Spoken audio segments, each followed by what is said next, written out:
ഒരു മുഅ്മിനിനെ അപേക്ഷിച്ചിടത്തോളം അവന് യോജിച്ച കാര്യമല്ല. ഫലാ ജുനാഹ അലൈഹി അൻ യഖ്തുബ അലാ ഖിത്ബതി അഖീഹി. ഒരു സഹോദരൻ കല്യാണ ആലോചന നടത്തിക്കൊണ്ടിരിക്കുന്ന വീട്ടിൽ അതിനെ അതിക്രമിച്ച് കയറി മറ്റൊരാൾ കല്യാണ ആലോചന നടത്തുക എന്നുള്ളത് ശരിയല്ല. ഹത്താ യദറ, ആദ്യത്തെ ആ ഒരു കാര്യം, ആ ചർച്ച ഉപേക്ഷിക്കുന്നത് വരെ, ആദ്യത്തെ ആ ഒരു ആലോചന അവർ ഉപേക്ഷിക്കുന്നത് വരെ നിങ്ങൾ അതിനെ അതിര് കടന്നുകൊണ്ട് അതിക്രമിച്ചുകൊണ്ട് രണ്ടാമതൊരു കല്യാണം അതിനിടയ്ക്ക് ആലോചിക്കാൻ പാടില്ല. നബി സല്ലല്ലാഹു അലൈഹി വസല്ലം. ബഹുമാനമുള്ള സഹോദരങ്ങളെ, ഏകദേശമൊക്കെ നമുക്ക് പൂർണ്ണമായ നിലയിൽ ഇതൊക്കെ പറഞ്ഞു പോകുവാണെങ്കിൽ ഒരുപാട് സമയം നമുക്ക് വേണ്ടി വരും. നമുക്ക് സമയം വളരെ കുറച്ച് മാത്രമേ ഉള്ളൂ. അതുകൊണ്ട് പെട്ടെന്ന് തീർക്കേണ്ടതുള്ളതുകൊണ്ട് മർമ്മപ്രധാനമായ ഭാഗങ്ങൾ ഞാൻ പറഞ്ഞു പോവുകയാണ്.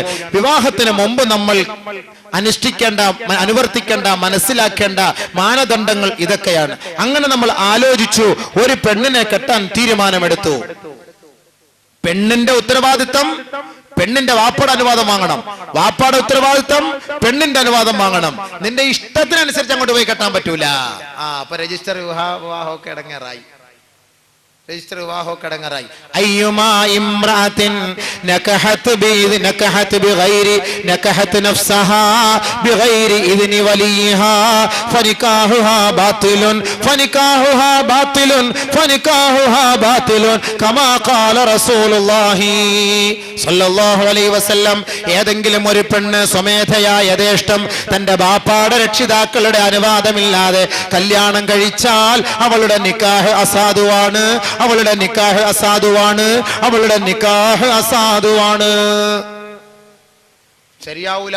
അപ്പൊ പോയിട്ട് വാപ്പായെ വെട്ടിച്ചിട്ട് കഷ്ടപ്പെട്ട് വാപ്പ വളർത്തി, എടോ ചെറുപ്പം മുതലേ കൊണ്ടുവന്ന് നിനക്ക് ഹോർലിക്സും ബോൺവിറ്റായും എല്ലാ വിറ്റായും മേടിച്ചെന്ന് നിന്നെ കൊഴിപ്പിച്ച് വളർത്തിക്കൊണ്ട് വന്ന് 12ാം ക്ലാസ് വരെ പഠിപ്പിച്ച് MBBS നിനക്ക് അഡ്മിഷൻ വാങ്ങി തന്ന് കൊള്ളാല്ല. വാപ്പാടെയും ഉമ്മാടെയും ഒരു അനുവാദം വേണ്ട, വാപ്പായും ഉമ്മായും വേണ്ട, എവരെങ്കിലും കണ്ടവർ ഒറ്റ ഓട്ടം. നോക്കണം, ഈ 10-18 വർഷം 19 വർഷം അല്ലെങ്കിൽ 20 വർഷം ഇവിടെ ഈ വാപ്പായും ഉമ്മയും കുടുംബക്കാരും എത്രത്തോളം സ്നേഹിച്ച് ചെലവിന് നൽകി അവളെ ആറ്റ് നോറ്റ് പോറ്റിക്കൊണ്ട് വളർത്തിക്കൊണ്ട് വന്ന് അവസാനം ഏതോ ഒരു ചെറുക്കൻ അവിടെ നിന്നൊരു കൊഞ്ഞണം കാണിച്ചപ്പം അത് കണ്ടിട്ട് ഒറ്റ പോക്ക് ഇല്ലേ? നിറികെട്ടവൾ, നിറികെട്ടവൾ. നീ പോയി അവനെ കല്യാണം കഴിച്ചാൽ വാപ്പാന്റെ രക്ഷിതാക്കളുടെ അനുവാദമില്ലാതെ നീ വിവാഹം കഴിച്ചാൽ ആ നിക്കാഹ് അസാധുവാണ് പെണ്ണെ. നിങ്ങൾ നടത്തുന്നത് വ്യഭിചാരമാണ്. വ്യഭിചാരത്തിന്റെ പേരിൽ നാളെ നീ ശിക്ഷ ഏറ്റുവാങ്ങേണ്ടി വരും. പിതാവിന്റെയും വാപ്പയുടെയും പൊരുത്തം നീ വാങ്ങാത്തതിന്റെ പേരിൽ നാളെ അള്ളാഹുവിന്റെ കോടതിയിൽ പിടിച്ചു നിർത്തേണ്ടി വരും. ഇസ്ലാമിക ആദർശങ്ങളെ പണയപ്പെടുത്തിക്കൊണ്ട് അനിസ്ലാമിക ജീവിതത്തിന് നീ തുടക്കം കുറിച്ചതിന്റെ പേരിൽ അള്ളാഹുവിന്റെ കോടതിയിൽ ഹാജരാക്കപ്പെടുക മാത്രമല്ല, മുഖം കുത്തപ്പെട്ട നിലയിൽ നാളെ ഖാറൂന്റെയും ഫിർഔന്റെയും ഹാമാന്റെയും കൂട്ടത്തിൽ നരക കുണ്ടാരത്തിലേക്ക് നീ വലിച്ചെറിയപ്പെടും പെണ്ണെ. അതുകൊണ്ട് കരുതിയിരുന്നോ. നീയൊക്കെ നോക്കും, കുഴപ്പമില്ല, എന്നെ കൂടെ ഒക്കെ ജീവിച്ച് ഇങ്ങനെ അഡ്ജസ്റ്റ് ചെയ്ത് പോകാൻ.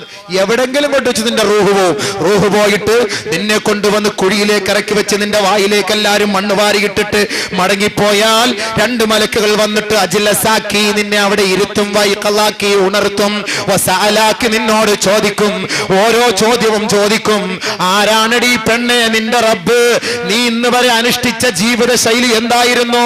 നിന്റെ ഖിബ്ല ഏതായിരുന്നു? നിന്റെ ഇമാം ഏതായിരുന്നു എന്നൊക്കെ ചോദിക്കുമ്പോ ഇസ്ലാമിക പാരമ്പര്യത്തെ പണയപ്പെടുത്തിക്കൊണ്ട് അനിസ്ലാമിക ജീവിതം കേവലം നൈമിഷികമായ ഒരു ചെറിയ സുഖത്തിന് വേണ്ടി പണയപ്പെടുത്തി പോയ പെണ്ണേ, നീ ആ മലക്കുകളുടെ മുന്നിൽ വെച്ച് വിളിച്ചു പറയും, ഹാ ഹാ ഹാ ലാദിരി ലാദിരി ലാദിരി. എനിക്കറിയാമായിരുന്നു നേരത്തെ ഇസ്ലാമിക ജീവിതത്തിൽ ഞാൻ കഴിഞ്ഞുകൂടിയപ്പോൾ, എന്റെ വാപ്പ മുസ്ലിമായപ്പോൾ, എന്റെ ഉമ്മ മുസ്ലിമായിരുന്നപ്പോൾ, അവരുടെ മുസ്ലിമായ പെണ്ണായി ഞാൻ ജീവിച്ചപ്പോൾ, ആ സമയത്തെങ്ങാണ് ഞാൻ മരിച്ചിരുന്നെങ്കിൽ എനിക്ക് നിങ്ങളുടെ ചോദ്യത്തിന് മറുപടി നൽകാൻ കഴിയുമായിരുന്നു.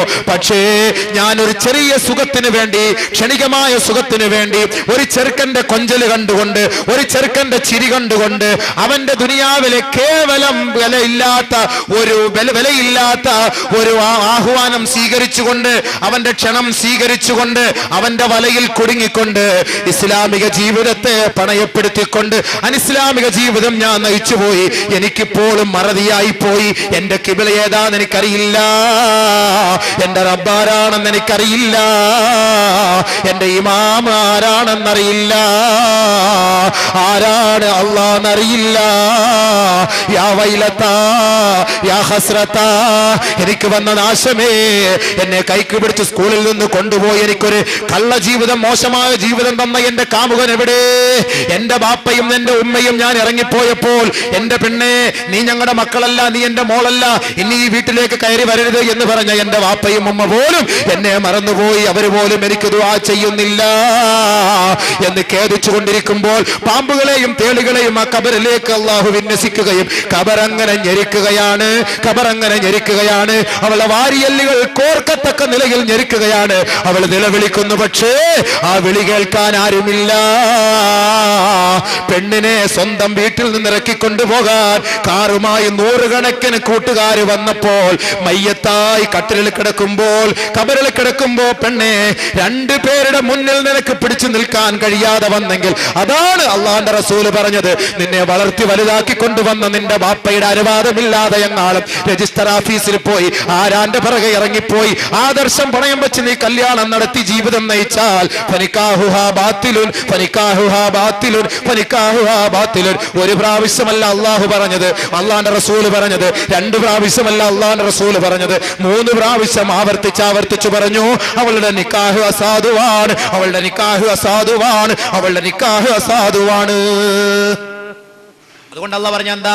ഫൻകിഹൂഹുന്ന ബിഇദ്നി അഹ്ലിഹിൻ, പെണ്ണുങ്ങളുടെ അനുവാദവും വാങ്ങണം, വാപ്പാടെ അനുവാദവും വാങ്ങണം. ലാ നിക്കാഹ ഇല്ലാ ബിവലി, വലിയില്ലാതെ നിക്കാഹില്ല, വലിയുടെ അനുവാദം ഇല്ലാതെ നിക്കാഹില്ല. അതുകൊണ്ട് പെണ്ണിന്റെ അനുവാദം വേണം, വാപ്പയുടെ അനുവാദം വേണം. പെണ്ണിന്റെ അനുവാദമില്ലാതെ കൊണ്ട് സഹോദരന്മാരെ നിങ്ങൾ വിവാഹം കഴിച്ചു കൊടുക്കരുത്. ചില പെണ്ണുങ്ങൾക്കൊക്കെ ചില മനസ്സിന് ചില എന്തൊക്കെയോ ഒരു എന്ത്രാളിഫിക്കേഷൻ ഒക്കെ ഉണ്ടല്ലോ ഓരോരുത്തർക്ക്. എന്റെ ഭർത്താവ് ഇങ്ങനെ ആയിരിക്കണം, ഇങ്ങനെയുള്ള ആളായിരിക്കണം, അങ്ങനെയൊക്കെ ആയിരിക്കണം. അപ്പൊ എവിടെയെങ്കിലും ഒക്കെ നീ ഒരു പെണ്ണിനെ ഒരു ചെറുക്കനെ കണ്ട് ബുക്ക് ചെയ്ത് വെച്ചിട്ടുണ്ടെങ്കിൽ നീ ഒരു കാര്യം ചെയ്യ്, എന്റെ വാപ്പാടുത്തൊന്ന് നീ പറ, വാപ്പിച്ച ഞാൻ പറയുന്നത് കേൾക്കോ വാപ്പിച്ച, അത് പിന്നെ എന്താ മോളെ, നീ പറഞ്ഞ എല്ലാം ഞാൻ കേട്ടില്ലയോ. അപ്പം വാപ്പ വിചാരിച്ച് എന്താ പരീക്ഷയ്ക്ക് അങ്ങ് എറണാകുളത്ത് കൊണ്ടുപോകണം, കാറിൽ കൊണ്ടുപോകണം, എ സി ഒക്കെ ഇട്ടുകൊണ്ട് പോകണം എന്നൊക്കെ ആയിരിക്കും. ഞാനെന്താ മോളെ വാപ്പ വലിയ ഉഷാറായിട്ടൊക്കെ ഇങ്ങനെ ഇറങ്ങിയ വാപ്പയുടെ മനസ്സിൽ വേറെ എന്തോ ഉണ്ട്, ഇന്നൊരാളിനെ കൊണ്ട് എൻ്റെ മോളെ കെട്ടിക്കണം എന്നൊക്കെ പറഞ്ഞ് വലിയ മനസ്സിലിരിക്കുക. വാപ്പിച്ച എനിക്ക് എല്ലാം മേടിച്ചെന്ന് വാപ്പിച്ചല്ലയോ, ഞാൻ എന്തെല്ലാം പറഞ്ഞ് കേൾക്കുന്ന വാപ്പിച്ചല്ലയോ, ഞാൻ എപ്പോൾ എവിടെ പോയിട്ട് പള്ളിക്കൂടത്തിൽ പോയിട്ട് വന്നാലും ആദ്യം വാപ്പിച്ചായി കാണാനല്ലയോ വാപ്പിച്ച ഞാൻ ഇഷ്ടപ്പെടുന്നത്, എല്ലാം വാപ്പിച്ച ആണ് മോളെ. അതിനിപ്പോൾ എന്താ നീ പറ, നിന്റെ കാര്യം പറ. വാപ്പിച്ച ഞാൻ എങ്ങനെ പറയും വാപ്പിച്ചാന്ന് പറഞ്ഞ് ഇങ്ങനെ ഞെരിങ്ങി ഒരൊറ്റ ഓട്ടം ഉമ്മടക്കം, ഉമ്മ ഒന്ന് പറയാം, എനിക്ക് വാപ്പിച്ചടുത്ത് പറയാൻ മനസ്സില്ല. ഇപ്പൊ ഉമ്മ പതുക്കെ രാത്രി തലയടി മന്ത്രത്തിൻ്റെ കഥയെ നമ്മുടെ കൊച്ചു പറഞ്ഞ എന്താണെന്നറിയോ, അവളുടെ കൂടെ പഠിക്കുന്ന ഒരു ചെറുക്കനുണ്ട്, നല്ല യോജിച്ച ഒരു ചെറുക്കനാണ്, നല്ല സ്വഭാവമാണ്, ക്ലാസ്സിൽ നല്ല പഠിക്കുന്നവനാണ്, അതുകൊണ്ട് ആ ചെറുക്കനെ ഒന്ന് കെട്ടിയാൽ കൊള്ളാന്ന് അവനാകൻ. അല്ലാ, ആദ്യം ഉമ്മായ ഇയാൾ തലാക്കിയല്ലും, പിന്നെ 2ാമത് മോളെയും തലാക്കിയല്ലോ. ആ സമയത്ത് എല്ലാ സംഭവമൊക്കെ ശരി തന്നെയാണ്, എല്ലാം സംഭവം ക്ലിയർ തന്നെയാണ്. പക്ഷെ ആ സമയത്ത് ആ ഒരു വാക്ക് മൂപ്പിലാന്റെ മനസ്സിൽ വേറെ എന്തൊക്കെയുണ്ട്, അത് കളഞ്ഞിട്ട് നീ സ്വന്തമായിട്ടൊരു പെണ്ണിനെ ഇഷ്ടപ്പെടുക എന്ന് പറഞ്ഞാൽ പിന്നെ അടിയായി വഴക്കായി പിന്നെ അവസാനം കെട്ടിക്കോ അന്ന് വലിയായിട്ടിരിക്കും. ഏത് മനസ്സിലാ മനസ്സോടെ ഞാൻ കെട്ടിച്ചു തന്നിരിക്കുന്നില്ല, ഒരു സാധനം എൻ്റെ കുടുംബത്തിൽ ഞാൻ തരില്ല, എനിക്ക് ഒരംശം തരില്ല, എന്നൊക്കെ ഞാൻ കെട്ടിച്ചെന്നു സ്വസ്ഥമായിട്ട് ജീവിച്ചോണം, റാഹത്തോടെ നീ ജീവിച്ചോണം. എന്തെങ്കിലും പ്രശ്നം വന്നാൽ എന്നോട് പറയരുത്. അങ്ങനെയൊന്നും അല്ല പറയേണ്ടത്. പിന്നെന്താണ്? ഇദാ അതാകും മൻ തർളൗന ദീനഹു വഖുലുഖഹു ഫസവ്വിജൂ. ഈ ചെറുക്കനെ കുറിച്ച് ഈ പെണ്ണെ മോള് പരിചയപ്പെടുത്തി, മോളോട് ഇത്രയും സ്നേഹമുള്ളവനാ വാപ്പയായിരുന്നല്ലോ, നീ ഒന്ന് ആലോചിക്ക്. പോയി ആ ചെറുക്കന്റെ കുടുംബം, അവന്റെ മഹിമ, അവന്റെ സ്വഭാവം, അവന്റെ അവസ്ഥ, അവന്റെ സാമ്പത്തികം എല്ലാം നീ ഒന്ന് മനസ്സിലാക്ക്. അതല്ലാതെ ചാടാതെ പെടയാതെ വെളിച്ചപ്പാട് കാണിക്കാതെ നീ ഒന്ന് പോയിട്ടൊന്ന് നോക്ക്, എങ്ങനെ ഉണ്ടെന്ന് സംസാരിച്ച് നോക്ക് കുടുംബവുമായിട്ട്. അങ്ങനെ ബന്ധപ്പെട്ട് അന്വേഷിച്ചപ്പോൾ നിന്റെ അടുക്കലേക്ക് ആലോചനയുമായി വന്നവർ ദീനീ നിഷ്ഠയുള്ളവനായിരുന്നു, സ്വഭാവ മഹിമയുള്ളവനായിരുന്നു എങ്കിൽ നിന്റെ പെണ്ണുമായി യോജിച്ചു പോകാൻ പൊരുത്തപ്പെട്ടവരാണെന്ന് മനസ്സിലാക്കിയാൽ ഫസവ്വിജൂ, ബാപ്പാ നീ ആ വിവാഹം നടത്തി കൊടുക്കണം. വൈല്ല, അങ്ങനെ അല്ല എങ്കിൽ വാപ്പ ശാഠ്യം പിടിച്ചുകൊണ്ട്, ഇല്ല ഞാൻ പിടിക്കുന്ന മൊയിലിന് 3 കൊമ്പ്, എന്റെ മോളാണ്, ഞാൻ കെട്ടിച്ചു കൊടുക്കൂല, എനിക്കിഷ്ടമുള്ളവനെ കെട്ടിച്ചു കൊടുക്കുകയുള്ളൂ എന്ന് പറഞ്ഞ് ശാഠ്യം പിടിച്ചാൽ തകുൻ ഫിത്നത്തുൻ ഫിൽ അർദ് വഫസാദുൻ അരീദ്, ഭൂമിയിൽ വലിയ കുഴപ്പം ഉണ്ടാകുമെന്ന് സയ്യിദുനാ റസൂലുള്ളാഹി. എന്താ കുഴപ്പം? ശരി, വാപ്പയുടെ ഇഷ്ടം അനുസരിച്ച് കെട്ടിച്ചോ, ഒരു കുഴപ്പമില്ല, ഞാൻ തയ്യാറാണ്. കല്യാണം എല്ലാം ആലോചിച്ച് കല്യാണത്തിന്റെ തലേന്ന് മൈലാഞ്ചി ഇടുന്ന സമയത്ത് ഇവൻ ഇപ്പുറത്ത് ഇങ്ങനെ കോളേജുമായിട്ട് വന്നിക്കും, ഇവളിങ്ങനെ ഞാൻ മുകളിലോട്ട് പോയിട്ട് വരട്ടെ എന്ന് പറഞ്ഞപ്പോൾ മോളിൽ നിന്നൊക്കെ വഴി തന്നെ നേരത്തെ ഇട്ട് വെച്ചിട്ടുണ്ട്, അതൊക്കെ റെഡിയാക്കി കൊടുത്തിട്ടുണ്ട്. അതിലേക്കൂടെ ഇതൊക്കെയായിട്ട് നാളെ കല്യാണത്തിന് അണിയാനുള്ള സ്വർണ്ണമൊക്കെ എടുത്ത് അണിഞ്ഞുകൊണ്ട് ഒരൊറ്റ ഓട്ടം. പിറ്റേന്ന് വാപ്പ വലിക്ക് വരുമ്പോ മോളെ കാണാനില്ല. ഫസാദായി. ഹാജിയാർക്ക് പിന്നെ ചങ്കു ഉയർത്തി നടക്കാൻ പറ്റൂല. പിന്നെ ആചാരം എന്താ ചെയ്യുക? അങ്ങോട്ട് പോയിട്ട് റെയിൽവേ സ്റ്റേഷന്റെ ഫ്രണ്ടിലോ ട്രെയിൻ വരുന്ന വഴിക്ക് അടുത്ത് അങ്ങോട്ട് ചാടുക, മരിക്കുക. ഫസാദുൻ തക്കുൻ ഫിത്നത്തുൻ ഫിൽ അർളി ഫസാദുൻ അരീദ്. അല്ലെങ്കിൽ കല്യാണത്തിന്റെ തലേന്ന് പെണ്ണൊളിച്ചോടി പോയി ആചാരേ എന്ന് പറഞ്ഞ് കളിയാക്കൂലേ? അതുകൊണ്ട് നേരത്തെ കൂടി ആലോചിച്ച പെണ്ണിന് യോജിച്ചതാണെങ്കിൽ അൽഹംദുലില്ലാ സംഭവമൊക്കെ ക്ലിയർ ആണെന്ന് അന്വേഷിച്ചിട്ട് അങ്ങോട്ട് കെട്ടിച്ചോട്, പ്രശ്നം തീർന്ന്. അതാണ് ഇസ്ലാം.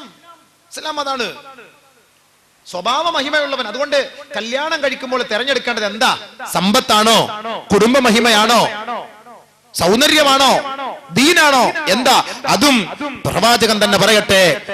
എല്ലാ കല്യാണ സദസ്സുകളിലും ഇമാമിങ്ങൾ ഓതുന്ന ഹദീസാണ്, തുൻകഹുൽ മർഅതു ലിഅർബഇൻ ലിമാലിഹാ വലിഹസബിഹാ വലിജമാലിഹാ വലിദീനിഹാ ഫൽഫർ ബിദാത്തിദ്ദീൻ തരിബത് യദാക്. പൊതുവെ വിവാഹം കഴിക്കപ്പെടാറുള്ളത് 4 കാര്യങ്ങൾ പരിഗണിച്ചുകൊണ്ടാണ്. നിക്കാഹിന്റെ വേദിയിൽ ഇതൊക്കെ പറയാറുണ്ട്, പക്ഷേ അർത്ഥം അറിയില്ല. അതുകൊണ്ട് എന്താണ് കല്യാണം എന്നറിയില്ല. പൊതുവെ വിവാഹം കഴിക്കപ്പെടാറുള്ളത് 4 കാര്യങ്ങൾ പരിഗണിച്ചുകൊണ്ടാണ്. ലിമാലിഹ, അവളുടെ സമ്പത്ത്, വലിഹസബിഹ, അവളുടെ കുലീനത, വലിദീനിഹ, വലിഹസബിഹ, വലിജമാലിഹ, അവളുടെ സൗന്ദര്യം, വലിദീനിഹ, അവളുടെ മതനിഷ്ഠ. ഈ 4 കാര്യങ്ങളാണ് പൊതുവെ വിവാഹവേദികളിൽ പരിഗണിക്കപ്പെടാറുള്ളത്, വിവാഹങ്ങളിൽ പരിഗണിക്കപ്പെടാറുള്ളതെങ്കിൽ റസൂലുള്ളാഹി സ്വല്ലല്ലാഹു അലൈഹി വസല്ലമ തങ്ങൾ പറഞ്ഞു, ഫൽഫർ ബിദാത്തിദ്ദീൻ, ദീനീ നിഷ്ഠയുള്ള, മതബോധമുള്ള, മതനിഷ്ഠയുള്ള പെണ്ണിനെ നീ തെരഞ്ഞെടു. അങ്ങനെയെങ്കിൽ നീ വിജയിച്ചു, ഇല്ലെങ്കിൽ നിന്റെ 2 കൈയും മണ്ണിൽ പൊതഞ്ഞു പോകും എന്ന് പറഞ്ഞാൽ മുഖം കുത്തി നീ വീണ് ആക്സിഡന്റ് ആയി ബ്രേക്ക് ഡൗൺ ആയി പോകുന്നർത്ഥം. ബഹുമാനപ്പെട്ട ഇബ്രാഹിം നബി അലൈഹിസ്സലാത്തു വസ്സലാമിന്റെ ത്യാഗസ്മരണകൾ വിളിച്ചോതുന്ന മാസം. ലോകത്തിന്റെ നാനാഭാഗങ്ങളിൽ നിന്നു ലക്ഷക്കണക്കിന് ജനകോടികളിൽ നിന്ന് ലക്ഷക്കണക്കിന് ആളുകൾ പാപത്തിന്റെ കൂമ്പാരവുമായി പരിശുദ്ധ കഅബയുടെ പൂമുറ്റത്തേക്ക് വിന്യസിക്കുന്ന മാസം. കോടികളുടെ പാവങ്ങൾക്ക് വേണ്ടി അള്ളാഹുവിന്റെ പവിത്രമേറിയ പരിശുദ്ധമായ ഭവനത്തിന്റെ തിരുമുറ്റത്തിൽ ഖിൽഅ പിടിച്ചുകൊണ്ട് ലോക ജനതയ്ക്ക് വേണ്ടി പ്രാർത്ഥിക്കുന്ന പരിശുദ്ധമായ മാസമാണ് ഈ ഹജ്ജിന്റെ മാസം. ഹജ്ജിന്റെ മാസം. അൽ ഹജ്ജു അശ്ഹുറും മഅലൂമാത്. ഹജ്ജ് എന്ന തീർത്ഥാടനം അറിയപ്പെട്ട ചില ദിവസങ്ങളും മാസങ്ങളുമാണെന്ന് പരിശുദ്ധ ഖുർആനിലൂടെ അള്ളാഹു അറിയിക്കുന്നു. റമളാനിന്റെ 30 നിരരാത്രങ്ങൾ സജീവമാക്കിയ മനുഷ്യ മക്കളെ, നിങ്ങളുടെ പാവങ്ങൾക്ക് പരിഹാരം പൂർണ്ണമായി അള്ളാഹു വാഗ്ദാനം ചെയ്തുകൊണ്ട് പരിശുദ്ധമായ ഹജ്ജിലേക്ക് നിങ്ങളെ ക്ഷണിക്കുകയാണ്. അൽ ഹജ്ജു അശ്ഹുറും മഅലൂമാത്. അറിയപ്പെട്ട ചില ദിനരാത്രങ്ങളാണ്, മാസങ്ങളാണ് ഹജ്ജ് എന്ന് പറയുന്നത്. فمن فرض فيهن الحج فلا رفث ولا فسوق ولا جدال في الحج. ഈ ഹജ്ജിന്റെ മാസങ്ങളിൽ ഹജ്ജിന് വേണ്ടി ആരൊരാള് പുറപ്പെടാൻ തീരുമാനിച്ചിരിക്കുന്നുവോ, തീർച്ച അവന് അവന്റെ ഭാഗത്തു നിന്ന് ഒരു ന്യൂനതകളോ ഒരു അസഭ്യമോ ഒരു മോശമായ വാക്കുകളോ മ്ലേച്ഛമായ സംസ്കാരങ്ങളോ ഒന്നും തന്നെ ഉണ്ടാകാൻ പാടില്ല എന്ന് പരിശുദ്ധ ഖുർആനിലൂടെ അള്ളാഹു ലോകത്തോടറിയിക്കുന്ന മാസമാണ് നമ്മളിലൂടെ കഴിഞ്ഞു പോകുന്നത്. സഹോദരങ്ങളെ, 1-2 ദിവസങ്ങൾ കൂടി കഴിഞ്ഞാൽ ബഹുമാനപ്പെട്ട ഹാജിമാർ മിനായിൽ തമ്പടിച്ചുകൊണ്ട് പരിശുദ്ധമായ അറഫയ്ക്ക് വേണ്ടി പ്രതീക്ഷിക്കുന്ന ദിനരാത്രങ്ങളാണ്. അല്ലാഹു സൂറത്തുൽ ഫജ്റിലൂടെ ഈ ദിനരാത്രങ്ങളെ കുറിച്ച് പരിചയപ്പെടുത്തിയില്ലേ? വൽ ഫജ്രി വലയാലിൻ അശ്ർ, 10 രാത്രിയെ കുറിച്ച് പരിചയപ്പെടുത്തിയെങ്കിൽ ആ 10 രാത്രിയിലാണ് നാം ഇപ്പോൾ. അതുകൊണ്ട് അല്ലാഹുവിന്റെ ദീനിനെ കുറിച്ച് കേൾക്കാനും പഠിക്കാനും മനസ്സിലാക്കാനും ഈ ഒരു ഇബാദത്ത്, ഈ ഒരു ആരാധനയിൽ പങ്കാളികളാകുവാനും ഈ വിനീതൻ ഈ സദസ്സിലേക്ക് നിങ്ങളെ ക്ഷണിക്കുന്നു. ഇൽമിന്റെ സദസ്സാണിത്, സ്വർഗത്തിന്റെ പൂങ്കാവനമാണിത്. പ്രവാചകനെ പ്രകീർത്തിക്കുന്ന മുസ്ലിം സമുദായമേ, പ്രവാചകന്റെ ചാരത്ത് പോയി സലാം ചൊല്ലാൻ ഇഷ്ടപ്പെടുന്ന മുസ്ലിം സമുദായമേ, പ്രവാചകന്റെ ശഫാഅത്തിന് വേണ്ടി യാചിക്കുന്ന ആഗ്രഹിക്കുന്ന മുസ്ലിം സമുദായമേ, അതേ പ്രവാചകന്റെ വാക്കിനെ നീ ഇഷ്ടപ്പെടുമോ അതോ പ്രവാചകനെ നീ തള്ളിപ്പറയുമോ? പ്രവാചകനെ നീ ഇഷ്ടപ്പെടുമെങ്കിൽ, പ്രവാചകന്റെ വാക്കിനെ നീ അംഗീകരിക്കുമെങ്കിൽ, മദീന പള്ളിയുടെ ഉമ്മറപ്പടിയിൽ അന്ത്യവിശ്രമം കൊള്ളുന്ന ഷഫീഉനാ വസനദുനാ വഖുറത്തി അയുനിനാ വസമറത്തി ഫുആദിനാ മുഹമ്മദിൻ സ്വല്ലല്ലാഹു അലൈഹി വസല്ലം തങ്ങൾ പറഞ്ഞ ദുനിയാവിലെ 2 സ്വർഗത്തെ പരിചയപ്പെടുത്തിയെങ്കിൽ അതിൽ ഒരു സ്വർഗമാണ് പരിശുദ്ധമായ മദീന പട്ടണം, പരിശുദ്ധമായ റൗള ശരീഫ്. മാ ബൈന ബൈതി വമിൻബരി റൗളത്തും മിൻ റിയാദിൽ ജന്ന, എന്റെ വീടിന്റെയും മിമ്പറിന്റെയും ഇടയിലുള്ള സ്ഥലം അത് റൗളയാണ്, റൗളയാണ്. അത് സ്വർഗത്തിന്റെ പൂങ്കാവനമാണ്, സ്വർഗീയ ആരാമമാണ്. ആ സ്വർഗീയ ആരാമത്തിൽ ആര് അല്പസമയം വിശ്രമിച്ചുവോ, 2 റക്അത്ത് നമസ്കരിച്ചുവോ, അവിടെ വന്ന് എനിക്ക് സലാം ചൊല്ലിയോ, സലാത്ത് ഓതിയോ, ഖുർആൻ പാരായണം നടത്തിയോ, കുന്തു ലഹു ഷഫീഅൻ വശഹീദൻ യൗമൽ ഖിയാമ, ഞാൻ അവന് വേണ്ടി നാളെ ഖിയാമത്ത് നാളിൽ ശഫാഅത്ത് ചെയ്യും, സാക്ഷ്യമാകുമെന്ന് സയ്യിദുനാ വസനദുനാ വശഫീഉനാ റസൂലുള്ളാഹി സ്വല്ലല്ലാഹു അലൈഹി വസല്ലമ തങ്ങൾ പഠിപ്പിച്ചുവെങ്കിൽ അതേ പ്രവാചകൻ തന്നെ പഠിപ്പിച്ച വചനമാണ്, വാക്കാണ്. ദീനിന്റെ മജ്ലിസും റൗളയാണ്, റൗളയാണ്. വിജ്ഞാനത്തിന്റെ മജ്ലിസ്. വിജ്ഞാനമില്ലെങ്കിൽ മുസ്ലിം സമുദായമേ, നിന്റെ പ്രാഥമിക ആവശ്യങ്ങൾ പോലും നിറവേറ്റാൻ നിനക്ക് കഴിയില്ല. നിന്റെ പ്രവർത്തനങ്ങളെല്ലാം അള്ളാഹുവിനെ തൃപ്തിപ്പെട്ടതാക്കി എടുക്കണമെങ്കിൽ, പടച്ചവന്റെ തൃപ്തിക്ക് അനുകൂലമാകണമെങ്കിൽ, അള്ളാഹുവിന്റെ തൃപ്തി ലഭിക്കണമെങ്കിൽ, നിന്റെ ഈമാൻ സലാമത്തിലാകണമെങ്കിൽ, നിന്റെ ദീൻ നീ വിശ്വസിക്കുന്ന വിശ്വാസം അത് പൂർത്തീകരണത്തിലേക്ക് എത്തണമെങ്കിൽ തീർച്ചയായും നിനക്ക് അറിവ് അത്യന്താപേക്ഷിതമാണ്, വിജ്ഞാനം ആവശ്യമാണ്. ഞാനെല്ലാം തികഞ്ഞവനാണെന്ന ധാരണ അത് പിശാചിന്റെ ധാരണയാണ്. അതാണ് പിശാചിന് തുടക്കത്തിൽ തന്നെ അള്ളാന്റെ കൽപ്പനയെ ലംഘിക്കേണ്ടി വന്നത്. പടച്ച തമ്പുരാൻ കാലാകാലവും എക്കാലവും പിശാചിനെ ലാനത്ത് ചെയ്തു കഴിഞ്ഞു, ശപിക്കപ്പെട്ട് കഴിഞ്ഞു. ശപിക്കപ്പെട്ട പിശാച്, ആ പിശാചിന്റെ ശാപത്തിൽ നിന്ന് മോചനം തേടിക്കൊണ്ടാണ് നമ്മുടെ സകലമാന പ്രവർത്തനങ്ങളുടെയും തുടക്കം. നമസ്കാരത്തിലാണെങ്കിലും തുടക്കത്തിൽ പിശാചിനെ തൊട്ട് അല്ലാഹുവിനോട് കാവൽ ചോദിക്കും. ഒരു ശാരീരിക ഭാര്യയും ഭർത്താവും തമ്മിലുള്ള ശാരീരിക ബന്ധത്തിലും പിശാചിന്റെ ശർറിനെ തൊട്ട് അല്ലാഹുവിനോട് കാവൽ ചോദിക്കും. ഒരു കാര്യത്തിന് തുടക്കം കുറിക്കുമ്പോഴും പിശാചിന്റെ ശർറുകളെ തൊട്ട് കാവൽ ചോദിക്കും. ഖുർആൻ പാരായണം ചെയ്യാൻ ആരംഭിക്കുമ്പോഴും പിശാചിന്റെ ശർറിനെ തൊട്ട് നാം അല്ലാഹുവിനോട് കാവൽ ചോദിക്കും. അങ്ങനെ പിശാചിന്റെ ശർറിനെ തൊട്ട് കാവൽ ചോദിക്കുമെങ്കിൽ പിശാചിന് അല്ലാഹു സുബ്ഹാനഹു വ തആല എക്കാലവും ശപിച്ചുപോയി എങ്കിൽ, ബഹുമാനമുള്ള സഹോദരങ്ങളെ, പിശാചിന്റെ വഴിയിൽപ്പെടാതെ ജീവിക്കണം. പിശാചിന്റെ വഴിയിൽപ്പെടാതെ ജീവിച്ച് മരിച്ചു പോകണമെങ്കിൽ ഇൽമ് അത്യാവശ്യമാണ്, വിജ്ഞാനം അത്യന്താപേക്ഷിതമാണ്. ഏറ്റവും വലിയ ഇൽമ് ലഭിച്ചവൻ ഞാനാണ് അറിവുള്ളവൻ, എനിക്കെല്ലാം അറിയാം. ഒരു വിജ്ഞാന സദസ്സിലൂടെ, ഒരു പ്രഭാഷണത്തിലൂടെ എനിക്ക് നീ ഒരു ഇൽമ് കേൾക്കേണ്ട എന്ന തന്റെ ഇടത്തോടു കൂടിയുള്ള വാക്ക് നിന്റെ മനസ്സിൽ തെളിഞ്ഞു പോയാൽ അത് പിശാചിന്റെ ഭാഗത്ത് നിന്ന് വരുന്നതാണെന്ന് നീ ഓർത്തു പോകണം. മുസ്ലിം സഹോദര, നിനക്ക് വേണ്ടി സജ്ജീകരിക്കപ്പെട്ട സദസ്സ്, നിനക്ക് വേണ്ടി ഒരുമിച്ച് കൂട്ടപ്പെട്ട സദസ്സ്, നിന്റെ ദീനിയായ ജീവിതത്തിന്റെ പ്രഥമമായ ആവശ്യങ്ങൾ എങ്ങനെ കൈകാര്യം ചെയ്യണമെന്ന് ചർച്ച ചെയ്യപ്പെടുന്ന സദസ്സ്, ആ സദസ്സ് ഇൽമിന്റെ സദസ്സ്, അത് സ്വർഗീയ ആരാമമാണ്, അത് സ്വർഗീയ പൂങ്കാവനമാണ്. ആ സദസ്സിൽ വന്ന് പങ്കാളിത്തം വഹിക്കുന്നവർക്കും ഞാൻ ശഫാഅത്ത് ചെയ്യുമെന്ന് സയ്യിദുനാ റസൂലുള്ളാഹി സ്വല്ലല്ലാഹു അലൈഹി വസല്ലം. അതുകൊണ്ട് വിജ്ഞാന സദസ്സാണ്, ഖുർആനിന്റെ സദസ്സാണ്, ഹദീസിന്റെ സദസ്സാണ്, ഇൽമിന്റെ സദസ്സാണ്, വിക്റിന്റെ സദസ്സാണ്, സ്വലാത്തിന്റെ സദസ്സാണ്, തസ്ബീഹിന്റെ സദസ്സാണ്, തഹ്ലീലിന്റെ സദസ്സാണ്, ദുആയുടെ സദസ്സാണിത്. പരിശുദ്ധമായ രാവാണിത്. ഈ രാവിൽ വിജ്ഞാനത്തെ കേൾക്കുവിൻ. മനുഷ്യ മക്കളെ, നിങ്ങളുടെ മനോമുകുരങ്ങളിൽ അടഞ്ഞുകിടക്കുന്ന സന്ദേഹത്തിന്റെ അധ്യായങ്ങളുണ്ടല്ലോ, ആ അധ്യായങ്ങളെല്ലാം എന്നേക്കുമായി പൊട്ടിച്ചു കളയുവിൻ. ഇസ്ലാമിനെ കുറിച്ച് പഠിക്കുവിൻ, മനസ്സിലാക്കുവിൻ, കാര്യബോധത്തോടുകൂടി ജീവിക്കുവിൻ. അനിസ്ലാമിക ജീവിതം കാലത്തിന്റെ ചവിട്ടുകൊട്ടയിലേക്ക് വലിച്ചെറിയുവിൻ. ഈ ലോകമല്ല നമുക്ക് സ്ഥിരമായത്. ഇവിടെ നമുക്ക് സ്ഥിര ജീവിതമില്ല. ഏത് സമയത്തും മരിച്ചു പോകാം, എങ്ങനെയും മരിച്ചു പോകാം, എവിടെ വെച്ചും മരിച്ചു പോകാം, എപ്പോഴും മരിച്ചു പോകാം. നാം ഇവിടെ ഇഷ്ടപ്പെടുന്ന സന്താനങ്ങളോ നമ്മുടെ സമ്പത്തോ നമ്മുടെ കുടുംബമോ നമ്മുടെ സുഹൃത്തുക്കളോ ഒന്നും തന്നെ നമുക്ക് ദുനിയാവിലും ഗുണപ്പെടുകയില്ല, ആഖിറത്തിലും ഗുണപ്പെടുകയില്ല.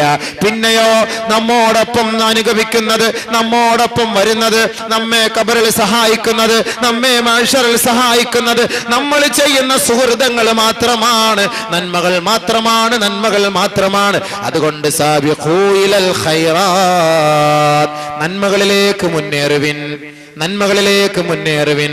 മുസ്ലിം സമുദായമേ, നന്മകളിലേക്ക് മുന്നേറിക്കൊണ്ട് ഈമാനിക ജീവിതം നയിച്ച് അവസാനം ഈ ലോകത്ത് നിന്ന് വിട പറഞ്ഞു പോകുമ്പോൾ, അവസാനമായി നിന്റെ റൂഹ് പിടിക്കാൻ അസ്രായീൽ ഇറങ്ങി വരുമ്പോൾ, സുസ്മേരവദനായി സ്വർഗം കണ്ട് ചിരിച്ചു മരിക്കാനുള്ള പ്രയത്നത്തിന് നീ തുടക്കം കുറിക്കുവിൻ. അതിനുള്ള അവസരമാണ് വിജ്ഞാനം, അതിനുള്ള അവസരമാണ് ഈ വിജ്ഞാനത്തിൽ പങ്കാളിയാവൽ. അതുകൊണ്ട് എന്റെ സുഹൃത്തുക്കളെ, സഹോദരങ്ങൾ, വിജ്ഞാന സദസ്സിലേക്ക് കടന്നു വരണം. കേൾക്കുവിൻ, മനസ്സിലാക്കുവിൻ. പരിശുദ്ധ ഖുർആനിന്റെ ഉത്ബോധനമാണ്. ഫബശ്ശിർ ഇബാദില്ലദീന യസ്തമിഊനൽ ഖൗൽ ഫയത്തബിഊന അഹ്സനഹ. നബിയേ, തന്റെ അടിമകൾക്ക് സന്തോഷ വാർത്ത അറിയിക്കൂ നബിയേ. അവർ കേൾക്കട്ടെ, ദീന് കേൾക്കട്ടെ, നല്ലത് അതിൽ നിന്നും തെരഞ്ഞെടുത്ത് പിൻപറ്റിക്കൊള്ളട്ടെ. അങ്ങനെ പിൻപറ്റി ജീവിക്കുന്ന തന്റെ അടിമകൾക്ക്, എന്റെ അടിമകൾക്ക്, എന്റെ ദാസന്മാർക്ക് സന്തോഷ വാർത്ത അറിയിക്കൂ നബിയേ, സന്തോഷ വാർത്ത അറിയിക്കൂ നബിയേ എന്ന് പടച്ച തമ്പുരാൻ പുന്നാര ഹബീബിനോട് അറിയിച്ചുവെങ്കിൽ കേൾക്കുവിൻ, നല്ലത് പിൻപറ്റുവിൻ, ഇഷ്ടമില്ലാത്തത് മാറ്റിവെക്കുവിൻ. അതാണ് ഈ വിനീതന്റെ പ്രസംഗത്തിൽ ആമുഖമായി നിങ്ങളോട് പറയാനുള്ളത്. അതുകൊണ്ടൊരു വലിയ വിഷയത്തെ ഈ 2 ദിവസം ഇൻഷാ അല്ലാഹ് ഈ സദസ്സിൽ ചർച്ച ചെയ്യാൻ ആഗ്രഹിക്കുന്നു. ഒരു വലിയ വിഷയം, മർമ്മപ്രധാനമായ വിഷയം, മുസ്ലിം സമുദായം മനസ്സിലാക്കേണ്ട വിഷയം, എല്ലാവരും അംഗീകരിക്കേണ്ട വിഷയം, അത് ജീവിതത്തിൽ പ്രാവർത്തികമാക്കേണ്ട വിഷയം. അതിലൂടെ മാത്രമേ സ്വർഗത്തിലേക്ക് എത്താൻ കഴിയൂ. എന്താണ് ആ വിഷയം? വലിയ വിഷയം എന്നൊക്കെ പറയുമ്പോൾ നമ്മൾ അങ്ങോട്ട് പേടിച്ചു പോണ്ട. കുടുംബജീവിതം, വൈവാഹിക ജീവിതം, വൈവാഹിക കുടുംബ വ്യവസ്ഥ എന്തെന്ന് ഇസ്ലാം നമ്മെ പഠിപ്പിച്ചു തരുന്നുവെങ്കിൽ, എന്താണ് കല്യാണം, എന്താണ് നിക്കാഹ്, എന്താണ് വിവാഹം, ആരാണ് ഭാര്യ, ആരാണ് ഭർത്താവ്, ഭർത്താവിന്റെ സ്ഥാനമെന്ത്, ഭാര്യയുടെ സ്ഥാനമെന്ത്, ഇസ്ലാമിൽ വൈവാഹിക ജീവിതത്തിന് എന്താണ് സ്ഥാനമാനങ്ങളും മാനദണ്ഡങ്ങളും, മുസ്ലിം സമുദായമേ, നീ പഠിച്ചിട്ടുണ്ടോ? നീ മനസ്സിലാക്കിയിട്ടുണ്ടോ? നിനക്കറിവുണ്ടോ ആ വിഷയത്തിൽ? എങ്ങനെയോ ഒരു പെണ്ണിനെ കെട്ടി കുറെ കാലം ജീവിച്ച് നിന്റെ ആർത്തിയും നിന്റെ അഭിലാഷങ്ങളും പൂർത്തിയാക്കി കറിയാപ്പില വലിച്ചെറിയുന്നത് പോലെ പെണ്ണിനെ വലിച്ചെറിഞ്ഞുകൊണ്ട് കുടുംബത്തിൽ അസ്വസ്ഥത ഉണ്ടാക്കലല്ലേ നിന്റെ സ്വഭാവം? അതിനൊരു പരിഹാരം വേണം, അതിനൊരു തിരശീല വേണം. അതുകൊണ്ട് യുവാക്കളെ, യുവതികളെ, കടന്നു വരിക, കുടുംബ ജീവിതത്തിന്റെ ഇസ്ലാമിക മാനദണ്ഡം എന്തെന്നൊന്ന് പഠിക്കട്ടെ. പരിശുദ്ധ ഖുർആനിന്റെയും ഹദീസിന്റെയും ഇമാമിങ്ങളുടെയും അഭിപ്രായം അനുസരിച്ച് വൈവാഹിക ജീവിതം എങ്ങനെ കെട്ടിപ്പടുക്കണമെന്ന് നിങ്ങൾ മനസ്സിലാക്കണം. അള്ളാഹു അതിന് ഈ വേദി ഒരു സബബാക്കി മാറ്റുമാറാകട്ടെ. അതുകൊണ്ട് കുടുംബജീവിതത്തെ കുറിച്ച് അല്ലമീൻ സാധു സംരക്ഷണ സമിതി സംഘടിപ്പിച്ച ഈ പരിപാടി, അൽഹംദുലില്ലാഹ്, അവർ പാവപ്പെട്ട സാധുക്കളായ പെൺകുട്ടികളെ വിവാഹം ചെയ്തു കൊടുക്കുക എന്ന ലക്ഷ്യബോധത്തോടും അതേപോലെ പാവപ്പെട്ട രോഗികളായ സഹോദരി സഹോദരന്മാരെ സഹായിക്കുക എന്ന ലക്ഷ്യത്തോടും നിർധനരായ വിദ്യാർത്ഥിനികൾക്ക് പഠനോപകരണങ്ങൾ നൽകുക എന്ന സദുദ്ധമത്തോടു കൂടിയും തുടക്കം കുറിച്ച ഒരു സംഘടനയാണ് അൽ അമീൻ. 7 വർഷങ്ങൾക്ക് മുമ്പ് നടത്തിയ പരിപാടിയാണ്, അതിനുശേഷം ഇപ്പോഴാണ് നടത്തുന്നത്. ഇന്നേ വരെ അവരുടെ പരിപാടി വൻപിച്ച വിജയമായിരുന്നു. ഇപ്പോൾ എന്തോ ചെറിയ തടസ്സം പോലെ അള്ളാഹു എല്ലാ ഷറുകളെ തൊട്ടും ഷുറൂറുകളെ തൊട്ടും ലുറൂറുകളെ തൊട്ടും നമ്മയെയും ഈ നാട്ടുകാരെയും ഈ സംഘടനയെയും ഇതിന്റെ ആത്മാർത്ഥമായ പ്രവർത്തകരെയും എല്ലാം അള്ളാഹു കബൂലാക്കുമാറാകട്ടെ, സഹായിക്കുമാറാകട്ടെ, രക്ഷപ്പെടുത്തുമാറാകട്ടെ. ബഹുമാനമുള്ള മുഅ്മിനീങ്ങളെ, അതുകൊണ്ട് ഈ സംഘടന നിങ്ങൾക്ക് നൽകുന്ന ഉപദേശം പല പണ്ഡിതന്മാരെയും ഉൾക്കൊള്ളിച്ചുകൊണ്ട് ദീനിന്റെ വശങ്ങളാണ് നിങ്ങളുടെ മുന്നിൽ ചർച്ച ചെയ്യപ്പെടുന്നത്. അതല്ലാതെ ഇവിടെ ഒരു സംഘടന രൂപീകരിച്ച് ഐക്യത്തോടും സാഹോദര്യത്തോടും താമസിക്കുന്ന മുസ്ലിം സമുദായത്തെ ഭിന്നിപ്പിച്ച് രണ്ടാക്കി രണ്ടാലൊരു മദ്ഹബ് ഉണ്ടാക്കി അവർക്കിടയിൽ ഒരു ശുദ്രത വളർത്തിയിട്ട് പോകലല്ല ഈ ഒരു സംഘടനയുടെ ലക്ഷ്യം. ഈ വിനീതൻ കരുനാഗപ്പള്ളി പള്ളിയിൽ ജോലി ചെയ്യുമ്പോഴും ഇതേ സദസ്സിൽ, പക്ഷേ ഇത് തെക്കോട്ട് അത് വടക്കോട്ടായിരുന്നു, ഒരു പ്രഭാഷണത്തിന് ഇവിടെ വന്നിട്ടുള്ളതാണ്. അത് ഈ സംഘടനയാണോ എന്നറിയില്ല, ഏതോ ഒരു സംഘടന അങ്ങനെ ഇവിടെ ഒരു പ്രഭാഷണം നടത്തിയതാണ്. ഇവൻ വർഷങ്ങൾ കുറെ ആയി, അപ്പോഴേക്കും ആളുകൾക്ക് ഓരോ ചിന്തകളൊക്കെ കുഴപ്പത്തിലായി, അങ്ങനെയൊക്കെ എന്തോ ഒക്കെ അങ്ങോട്ടും ഇങ്ങോട്ടും ഒക്കെ ഒരു ചായലും ഒക്കെ ഉണ്ടായി. ഖൈർ, അള്ളാഹു നല്ല ചിന്താ മണ്ഡലത്തിലേക്ക് നമ്മളെ കൊണ്ടെത്തിക്കട്ടെ. ഉറക്കെ പറഞ്ഞില്ലെങ്കിലും പതുക്കെങ്കിലും ആമ്യം പറയണം കേട്ടോ. ബഹുമാനമുള്ള സഹോദരങ്ങളെ, അതുകൊണ്ട് ഞാൻ കൂടുതലൊന്നും നീട്ടിപ്പരത്താതെ എൻ്റെ വിഷയത്തിലേക്ക് ഞാൻ കടക്കുകയാണ്. സമയം ദീർഘിച്ചു പോയി. 7 മണിക്ക് പ്രഭാഷണം വെച്ചിട്ട് 9 മണിക്കാണ്. കാലാവസ്ഥയും ഇവിടുത്തെ സാഹചര്യവും കണക്കിലെടുത്ത് 9 മണിക്ക് പരിപാടി തുടങ്ങുന്നു. അൽഹംദുലില്ലാ. അതുകൊണ്ട് 7 മണി എന്നുള്ളത് സംഘാടകർ വെച്ചതാണ്. സംഘാടകർ തീരുമാനിച്ച സമയത്ത് ഞങ്ങൾ ഇവിടെ എത്തുകയും ചെയ്തു. അതല്ലാതെ ഞാൻ പറഞ്ഞതോ അല്ലെങ്കിൽ നമ്മളുമായി ബന്ധപ്പെട്ടതോ അല്ല. ഇനി 7 മണി എന്നും പറഞ്ഞ് പിടിച്ചിട്ട് അതിൻ്റെ പേരിലൊരു ചർച്ച ഉണ്ടാകണ്ട. അതിനുവേണ്ടി ജാമ്യമായി എടുത്തുകൊണ്ട് ഞാൻ പറയുകയാണ്. വൈവാഹിക ജീവിതത്തെ കുറിച്ച് ഇസ്ലാമിക മാനദണ്ഡം എന്താണ്? 2 ദിവസം ഇൻഷാ അള്ളാഹ് നിങ്ങളുടെ മുന്നിൽ, 2-3 ദിവസം കൊണ്ട് നമുക്ക് ഈ കുടുംബജീവിതത്തെ കുറിച്ച് പൂർണ്ണമായി പറയാൻ കഴിയില്ല, ഭാഗികമായിട്ട് എങ്കിലും മർമ്മപ്രധാനമായ ഭാഗങ്ങളൊക്കെ എടുത്ത് ടച്ച് ചെയ്തുകൊണ്ട് നമുക്കത് ചർച്ച ചെയ്ത് ദുആ ചെയ്ത് പിരിയാം. അതുകൊണ്ട് 2 ദിവസം നിർബന്ധമായി നിങ്ങൾ വരണം ഇൻഷാ അള്ളാഹ്. ഓരോ കുടുംബക്കാരും മനസ്സിലാക്കേണ്ട കാര്യമാണ്, ഓരോ മുസ്ലിമും മനസ്സിലാക്കേണ്ട കാര്യമാണ്. ഒരു ചെറുപ്പക്കാരുടെ ഒരു കല്യാണം കഴിക്കാൻ പോകുമ്പോൾ ഇസ്ലാമിക ജീവിത വ്യവസ്ഥ എന്തെന്ന് മനസ്സിലാകാതെ പഠിക്കാതെ അവൻ കല്യാണം കഴിക്കാൻ പോയതാണ്. കുടുംബത്തിലാകെ പ്രശ്നങ്ങളും ഭാര്യയോടുള്ള ഉത്തരവാദിത്തം മനസ്സിലാകാതെ വന്നതും ഭാര്യയോടുള്ള ഉത്തരവാദിത്ത കുറവും ഇത്യാദി കാര്യങ്ങളുടെ പേരിൽ ആകെ പ്രശ്നങ്ങൾ കൊണ്ട്, സങ്കീർണമായ പ്രശ്നങ്ങൾ കൊണ്ട്, വേവലാതിയും ആവലാതിയും കൊണ്ട് അവൻ നെടുവീർപ്പിറക്കുമ്പോൾ ബഹുമാനമുള്ളവരെ, പ്രാഥമികമായിട്ട് മനസ്സിലാക്കേണ്ട വിഷയമാണ് വൈവാഹിക ജീവിതത്തിലേക്ക് കടക്കുന്നതിന് മുമ്പ് ഇത്യാദി കാര്യങ്ങൾ ഇസ്ലാമിന്റെ വീക്ഷണം എന്താണ് എന്നത് മനസ്സിലാക്കിയിരിക്കുക. ഇനി വിവാഹം കഴിച്ചവരിൽ നിന്ന് എന്ത് ചെയ്യണം? വിവാഹം കഴിച്ചവർ അവരുടെ ഭാര്യമാരോടുള്ള കടപ്പാട് അറിയണം. ഭാര്യമാർക്ക് അവരുടെ ഭർത്താക്കന്മാരോടുള്ള കടപ്പാട് അറിയണം. ഭാര്യയുടെയും ഭർത്താവിന്റെയും ബന്ധത്തിലൂടെ അള്ളാഹു നിങ്ങൾക്ക് നൽകുന്ന സന്താന പരമ്പരകൾ ഈ ദുനിയാവിലും പ്രത്യുത ആഖിറത്തിലും നിങ്ങൾക്ക് ഗുണമുള്ള സന്താനങ്ങളാക്കി മാറ്റണം. അതിന് ഇസ്ലാം നമുക്ക് കൽപ്പിക്കുന്ന കൽപ്പന എന്താണ് എന്ന് മനസ്സിലാക്കണം. മാത്രമല്ല, നമ്മുടെ കല്യാണമേ ഇങ്ങനെ നടന്നു, ഇനി നമ്മുടെ സന്താനങ്ങളെയെങ്കിലും ഈ ഇസ്ലാമിക വ്യവസ്ഥ പ്രകാരം വിവാഹം കഴിച്ചു കൊടുക്കണമെന്ന ആഗ്രഹവും ആവേശവും ഈ സദസ്സിലിരിക്കുന്ന അല്ലെങ്കിൽ എന്റെ പ്രഭാഷണം ശ്രവിക്കുന്ന ഓരോരുത്തർക്കും ഉണ്ടാകണം. അള്ളാഹുവിന് തൗഫീഖ് നൽകുമാറാകട്ടെ.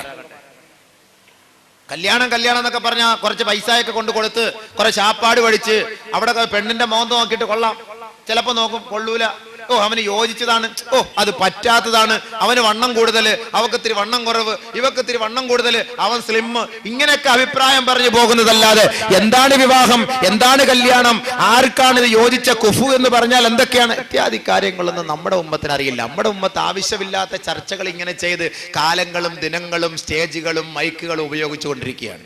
ഉമ്മത്ത് ഇവിടെ പിഴച്ചുകൊണ്ടിരിക്കുന്നു, വഴിപിഴച്ചുകൊണ്ടിരിക്കുന്നു. ഓരോ മുസ്ലിം സമുദായത്തിന്റെ മഹല്ലുകളുടെ കമ്മിറ്റി ഓഫീസുകൾ തുറന്നു നോക്കിയാൽ എത്ര തൊലാഖിന്റെ അപേക്ഷകളാണ് കെട്ടിക്കിടക്കുന്നത്. കോടതിയുടെ വളപ്പിൽ പോയി നിങ്ങൾ നിന്ന് നോക്കി, കോടതിയിൽ പരിശോധിച്ചു നോക്കിയാലും തലയിൽ തട്ടമിട്ട പർദ്ദ ധരിച്ച ഫുൾ കൈ ധരിച്ച മുസ്ലിം സഹോദരിമാർ ഡിവോഴ്സിന് വേണ്ടി, അതായത് കുടുംബ ജീവിതം ഒഴിവാക്കാൻ വേണ്ടി, തൊലാഖിന് വേണ്ടി, കേസിന് വാദിക്കാൻ വേണ്ടി അവിടെ വന്ന് നിൽക്കുന്ന ദാരുണമായ അവസ്ഥ നമുക്ക് കാണാൻ കഴിയും. കേരളത്തിന്റെ ചരിത്രം പരിശോധിച്ചാൽ 70% വിവാഹമോചനത്തിന് വേണ്ടി കോടതിയിൽ കാത്തുകിടക്കുന്നത് മുസ്ലിം സമുദായത്തിൽപ്പെട്ട സ്ത്രീ പുരുഷന്മാരാണ്. അതേപോലെ ചെറിയ ചെറിയ പ്രശ്നത്തിന്റെ പേരിൽ, സ്ത്രീ പീഡനത്തിന്റെ പേരിൽ, സ്ത്രീധന പീഡനത്തിന്റെ പേരിൽ ഭാര്യ ഒരു ധ്രുവത്തിൽ, ഭർത്താവ് ഒരു ധ്രുവത്തിൽ, അവർക്കുണ്ടായ സന്താനങ്ങൾ വഴിയാധാരമായി അങ്ങോട്ടും ഇങ്ങോട്ടും നിലവിളിച്ച് ഉപ്പ, ഉമ്മിച്ചി, ഉപ്പിച്ചി എന്നൊക്കെ നിലവിളിച്ച് നടക്കുന്നു.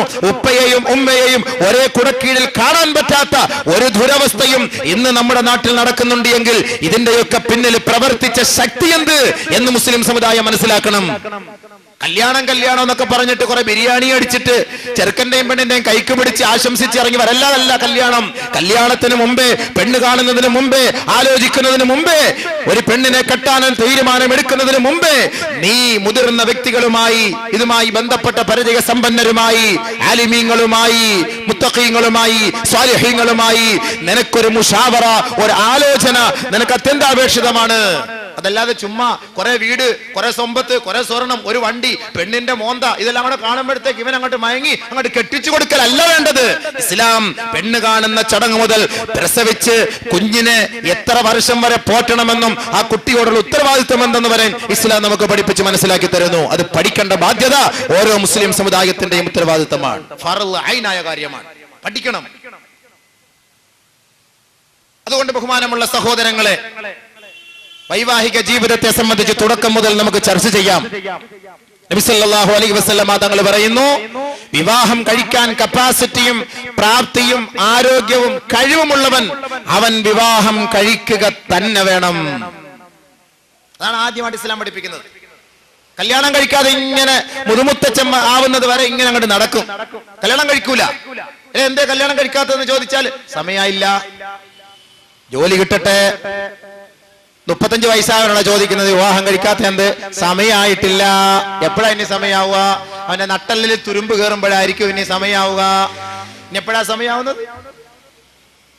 ഒരു പെണ്ണിനെ പോറ്റുക എന്ന് പറഞ്ഞാൽ എന്താ? ഒരുപാട് കാശിട്ട് വാരി കൊടുക്കലാണോ അതിന്റെ അർത്ഥം? ഇന്നത്തെ കാലഘട്ടത്തെ അപേക്ഷിച്ചിടത്തോളം പെണ്ണിനെ സംരക്ഷിക്കാനും പെണ്ണിന് ജീവനാംശം നൽകാനും പെണ്ണിന്റെ വാപ്പ തന്നെയാണ് നിനക്ക് പൈസ തരുന്നത്. പിന്നെന്തേ നിനക്ക് ഇത്ര ബുദ്ധിമുട്ട് പെണ്ണ് കെട്ടാൻ? നേരത്തെയൊക്കെ ആണെങ്കിൽ, പണ്ടൊക്കെ ആണെങ്കിൽ നമുക്ക് പറയാമായിരുന്നു മഹർ മഹർ. ഇപ്പൊ മഹർ പേരിന് എത്ര മഹർ എന്ന് ചോദിച്ചാല് അത് നിങ്ങളുടെ ഇഷ്ടത്തിന് എഴുതിക്കോ. നമ്മടുത്ത് പറയാ എത്ര മോനെ മഹർ, അത് ഉസ്താദിന്റെ ഇഷ്ടത്തിന് പറ. അപ്പൊ ഞാൻ പറയും ഞങ്ങൾ പെണ്ണ് കെട്ടിയതാ, ഇനിയിപ്പോ ഞാൻ എന്റെ ഇഷ്ടത്തിന് മഹർ പറഞ്ഞാൽ നീ കെട്ടാൻ വന്ന കൊച്ചിനെ ഞാൻ കെട്ടേണ്ടി വരും. കാരണം നീയല്ലേ മഹർ പറയേണ്ടത്. അപ്പൊ മഹർ പറയാനെടുക്കാനോ അതിന് പോലും കപ്പാസിറ്റിയും കഴിവും ഇല്ലാത്ത ഒരു അവസ്ഥയിലേക്ക് എത്തിയിരിക്കുകയാണ്. മഹർ കൊടുക്കുന്നത് ആരാ? പെണ്ണിന്റെ വാപ്പയാണ്. കാലം തിരിഞ്ഞു പോയി. അതിന് അച്ചാരോ എന്ന് പറഞ്ഞ് ബാഗിനകത്ത് കുറച്ച് പൈസ എല്ലാം കൊണ്ട് അങ്ങോട്ട് കൊടുത്തിട്ട് ഉസ്താദന്മാരെ ഇരുത്തി അതും ഒരു സാക്ഷി, അൽ ഫാത്തിഹ അച്ചാരം. എന്നിട്ട് ഈ പൈസ എടുത്തുകൊണ്ടുപോയി താലി വാങ്ങി, മഹർ വാങ്ങി പെണ്ണിന്റെ കഴുത്തി കൊണ്ടുപോയി കെട്ടുക. അപ്പൊ ഇവന് ഒരു വീടുണ്ടോ? ഇവനൊരു സ്ഥാനമുണ്ടോ? ഇവന് സമ്പാദിക്കാൻ വല്ല പൈസ ഉണ്ടോ? ഇവന് ഈ പെണ്ണിനെ പോറ്റാൻ വല്ല കഴിയോ? ഒന്നും കഴിയില്ല.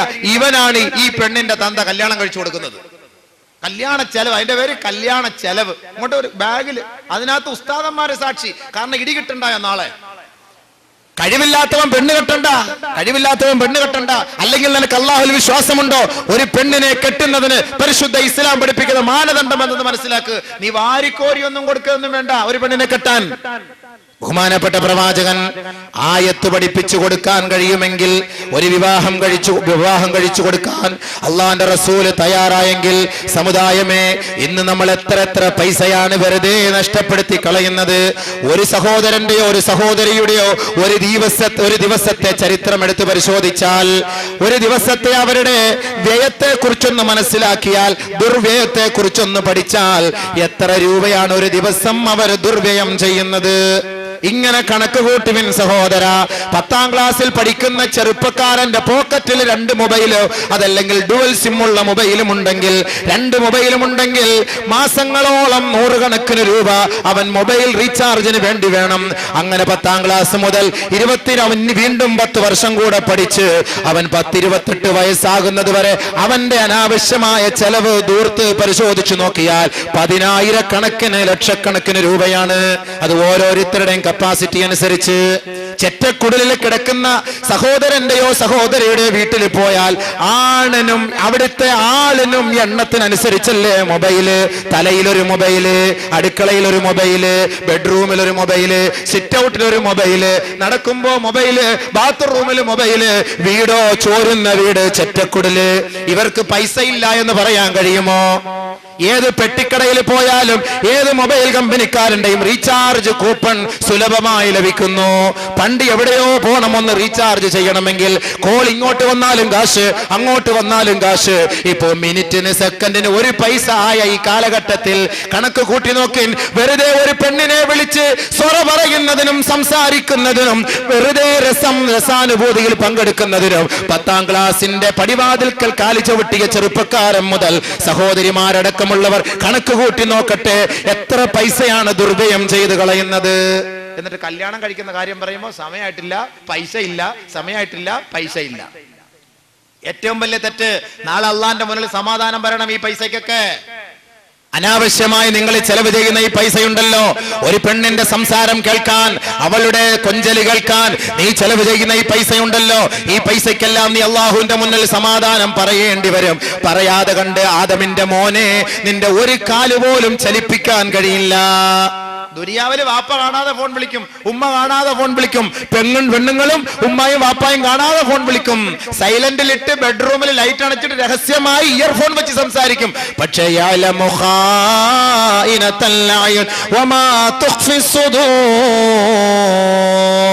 നിന്റെ ഹൃദയത്തിന്റെ അന്തരത്തിൽ ഒളിഞ്ഞിരിക്കുന്ന രഹസ്യങ്ങളും പരസ്യങ്ങളും നീ പതുക്കെ പറയുന്നതും ഉറക്കെ പറയുന്നതും രഹസ്യമായി പറയുന്നതും പരസ്യമായി പറയുന്നതും ഒളിച്ചു പറയുന്നതും പരസ്യമായിട്ട് പറയുന്നതും ഇരുട്ടത്ത് പറയുന്നതും മുറിയിൽ കതവടച്ചിട്ട് പറയുന്നതും എല്ലാം അറിയുന്ന തമ്പുരാൻ അവൻ കേൾക്കുന്നുണ്ട്. അവൻ 2 മലക്കുകളെ നിന്റെ മേൽ നിയോഗിച്ചിട്ടുണ്ട്. ആ മലക്കുകൾ മുഴുവനും എഴുതി രേഖപ്പെടുത്തിക്കൊണ്ടിരിക്കുകയാണ്. മാ യൽഫിളു മിൻ ഖൗലിൻ ഇല്ലാ ലദൈഹി റഖീബുൻ അതീദ്. നിന്റെ ഓരോ വചനങ്ങളും ഓരോ വാക്കുകളും ഓരോ സംസാരങ്ങളും റഖീബ് അതീദ് എഴുതി രേഖപ്പെടുത്തിക്കൊണ്ടിരിക്കുകയാണ്. അതുകൊണ്ട് അവരെ മറച്ചു വെച്ച് രഹസ്യമായ ഒരു സംഭാഷണം പോലും പെണ്ണെ ചെറുക്ക നിനക്ക് നടത്താൻ കഴിയില്ല. നാളെ ഖിയാമത്തിന്റെ മഹ്ശറ വൻസഭയെ നീ വിശ്വസിക്കുന്ന ഒരു മോമിനാണെങ്കിൽ ജനകോടികളുടെ മുന്നിൽ അവിടെ വെച്ച് ഇതിനെല്ലാം നീ സമാധാനം പറയേണ്ടി വരും. പറയാതെ ആദമിന്റെ മോനെ ലാ തസൂലു ഖദമ ബിനി ആദം, ആദമിന്റെ മോനെ നിന്റെ കാലിന്റെ പാദം അങ്ങോട്ട് ചലിപ്പിക്കാൻ കഴിയില്ല. അതുകൊണ്ട് ഇപ്പോഴേ മനസ്സിലാക്കിക്കോ, തൗബ ചെയ്തോ. അതുകൊണ്ട് പൈസ ഇല്ല എന്ന് പറഞ്ഞ് കല്യാണം കഴിക്കാൻ നടക്കല്ലേ. സമയമാകുമ്പോ കല്യാണം കഴിച്ചോ.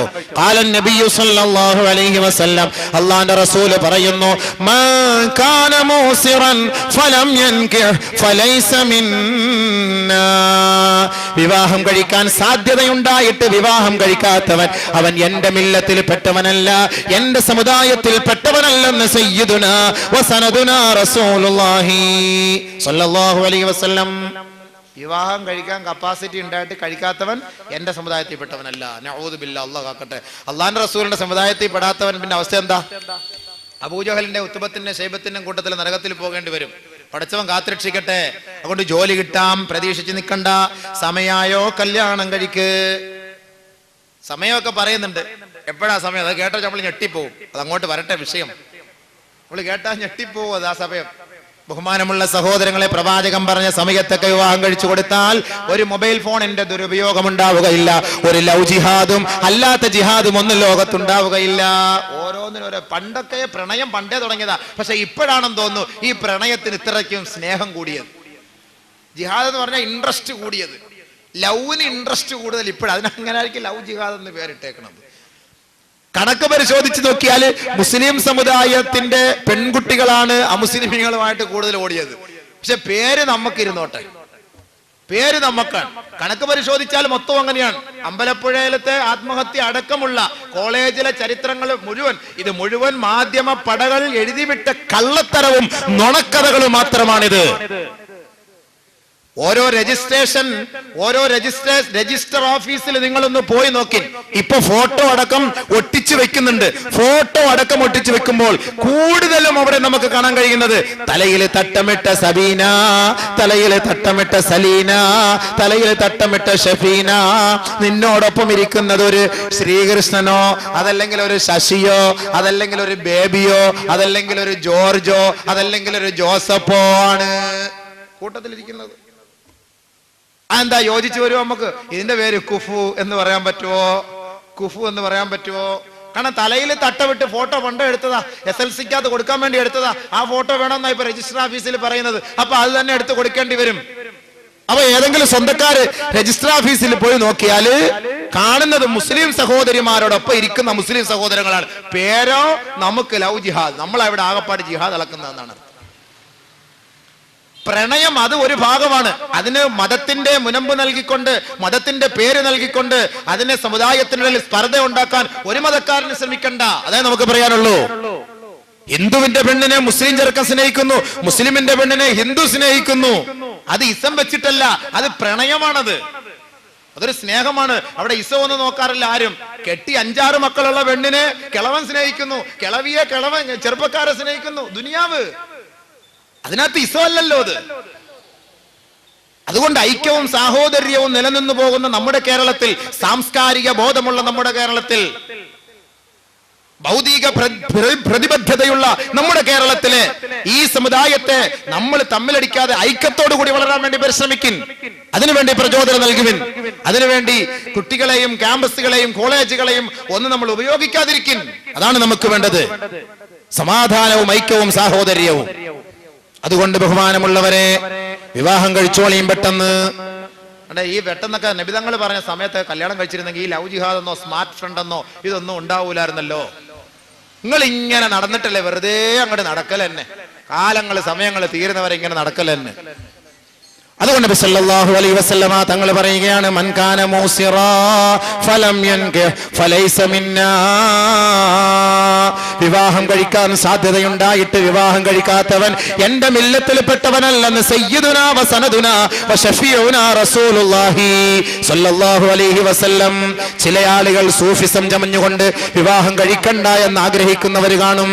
ഞാൻ വിവാഹം കഴിച്ചാൽ എനിക്ക് നമസ്കരിക്കാൻ കഴിയില്ല, സുബഹി നമസ്കരിക്കാൻ കഴിയില്ല, ജമാഅത്തിൽ പങ്കെടുക്കാൻ കഴിയില്ല, അള്ളാഹുവുമായി സാമീപ്യം എനിക്ക് നഷ്ടപ്പെട്ടു പോകും, ഭാര്യയും മക്കളുമായുള്ള ബന്ധം കൂടുമ്പോൾ പടച്ചവനുമായുള്ള ബന്ധം എനിക്ക് കുറഞ്ഞു പോകും, അതുകൊണ്ട് നിക്കാഹ് ഞാൻ ഇഷ്ടപ്പെടുന്നില്ല എന്ന് ചില വ്യാജസിദ്ധന്മാര് പറയുന്നുവെങ്കിൽ ബഹുമാനമുള്ളവരെ, നിങ്ങൾ കരുതിയിരിക്കണം, ഏറ്റവും വലിയ സൂഫിയായിരുന്നു സയ്യിദുനാ റസൂലുള്ളാഹി സ്വല്ലല്ലാഹു അലൈഹി വസല്ലം. ഏറ്റവും വലിയ അല്ലാഹുവിന്റെ റസൂലാണ്, അല്ലാഹുവിന്റെ റസൂലാണ്.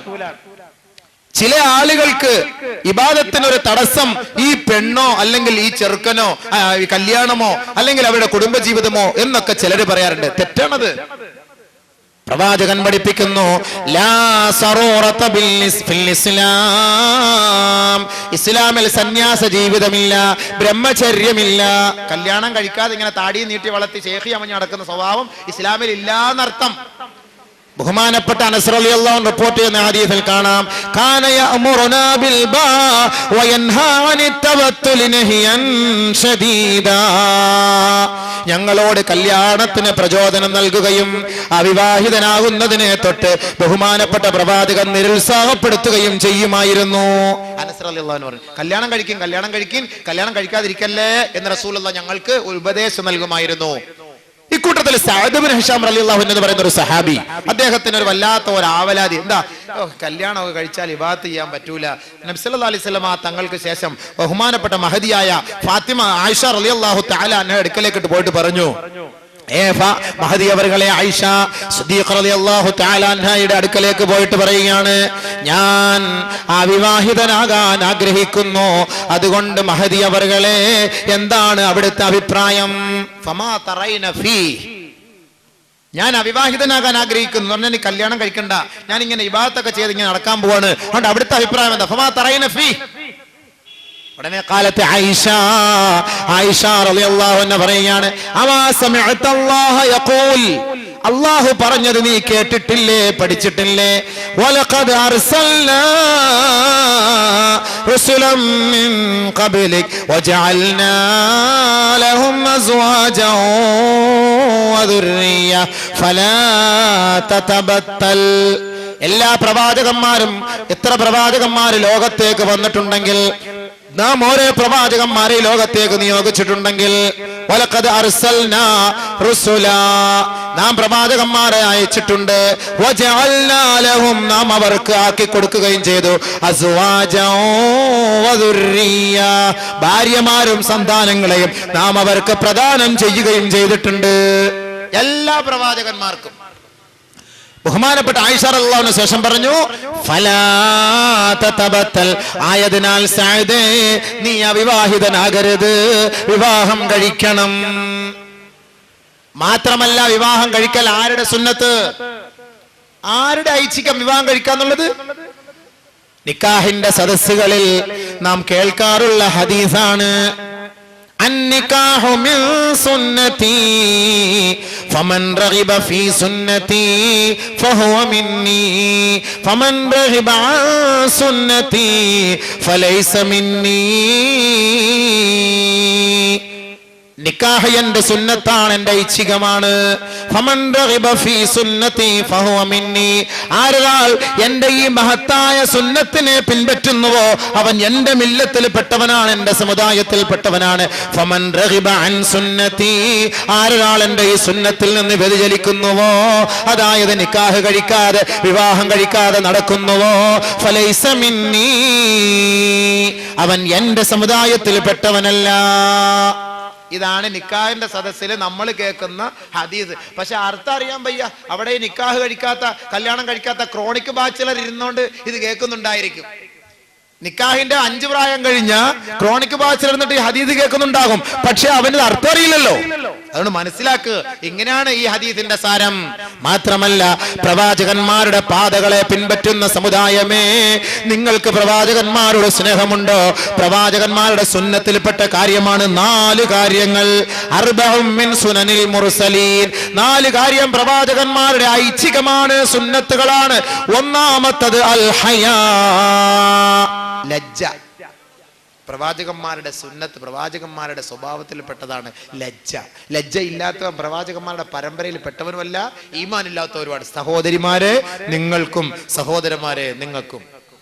സഹോദരിമാരുടെ ലജ്ജയുടെ അർത്ഥം പറയുമ്പോ എന്താ പറയാ, എങ്ങനെ ഒരുപാട് പറയാനുണ്ട്. അന്യ പുരുഷന്മാരുടെ ഇടയിൽ കൂടെ കയറിയുന്ന തലയിൽ തട്ടവിട്ട് ഫുൾ കൈ വിട്ട് പട്ടുറുമാല് ആടാൻ വേണ്ടി മുസ്ലിം സമുദായത്തിലെ സഹോദരിമാര് തയ്യാറാകുമ്പോ മനസ്സിലാക്കിക്കോ, നിനക്ക് ലജ്ജയില്ല എന്നുള്ളത്. നിന്നെ ആര് കെട്ടിക്കൊണ്ട് പോകുന്നോ മനസ്സിലാക്കിക്കോ, അടുത്തവനുമായി അവൾക്ക് തീർച്ച ബന്ധമുണ്ടായിരിക്കും. ഇത്രയും പുരുഷന്മാരുടെ മുന്നിൽ ഇരുന്ന് പാടാനും കൊഞ്ചാനും കൈയടിക്കാനും ഒക്കെ തയ്യാറാകുമ്പോൾ അവൻ മനസ്സിലാക്കിക്കോ, അവൾക്ക് ലജ്ജയില്ലാത്തവളാണ്. അൽ ഹയാഉ ശുഅബത്തും മിനൽ ഈമാൻ, ലജ്ജ ഈമാന്റെ ഭാഗമാണ്. ലജ്ജ ഈമാന്റെ ഭാഗമാണ്. ഈമാനുള്ള ഒരു പെണ്ണിനെ അപേക്ഷിച്ചിടത്തോളം അന്യ ഒരു പുരുഷന്റെ മുഖത്തേക്കും തുറിച്ചു നോക്കാൻ കഴിയില്ല, അന്യ ഒരാളെ നോക്കാൻ കഴിയില്ല, അന്യരുമായി കൊഞ്ചാൻ കഴിയില്ല. അന്യ സമുദായവുമായിട്ട് ഇഴുകിച്ചേർന്നുകൊണ്ട് നൃത്തം ചവിട്ടാനോ പാട്ട് പാടാനോ ജീൻസും ഹാഫ് ഷർട്ടും ഇട്ടുകൊണ്ട് സമുദായത്തിന്റെ മുന്നിൽ അവരെ ത്രസിപ്പിക്കുന്ന തരത്തിൽ പാട്ട് പാടി ആലപിച്ചുകൊണ്ട് കയ്യടി നേടാൻ ഹയാ ഉള്ള ലജ്ജയുള്ള പെണ്ണിന് കഴിയില്ല. മനസ്സിലാക്കിക്കോ, അങ്ങനെ സംഭവിച്ചാൽ ഈമാനില്ലാത്തതിന്റെ കുറവാണ്.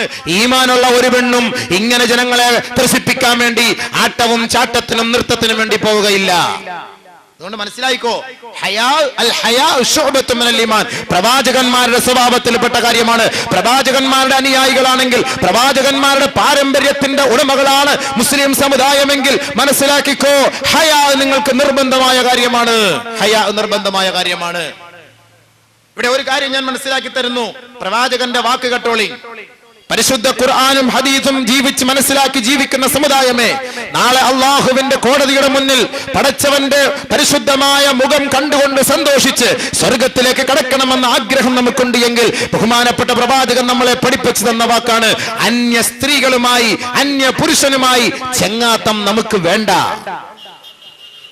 ഏതെങ്കിലും ഒരു ചെറുപ്പക്കാരൻ അന്യ പെണ്ണുമായി ചേർന്ന് മുട്ടിയുരുമി യാത്ര ചെയ്യുകയോ സഞ്ചരിക്കുകയോ കൊഞ്ചുകയോ ഒക്കെ ചെയ്താൽ നബി സല്ലല്ലാഹു അലൈഹി വസല്ലം തങ്ങൾ അവരെ കുറിച്ച് പറഞ്ഞ എന്താ?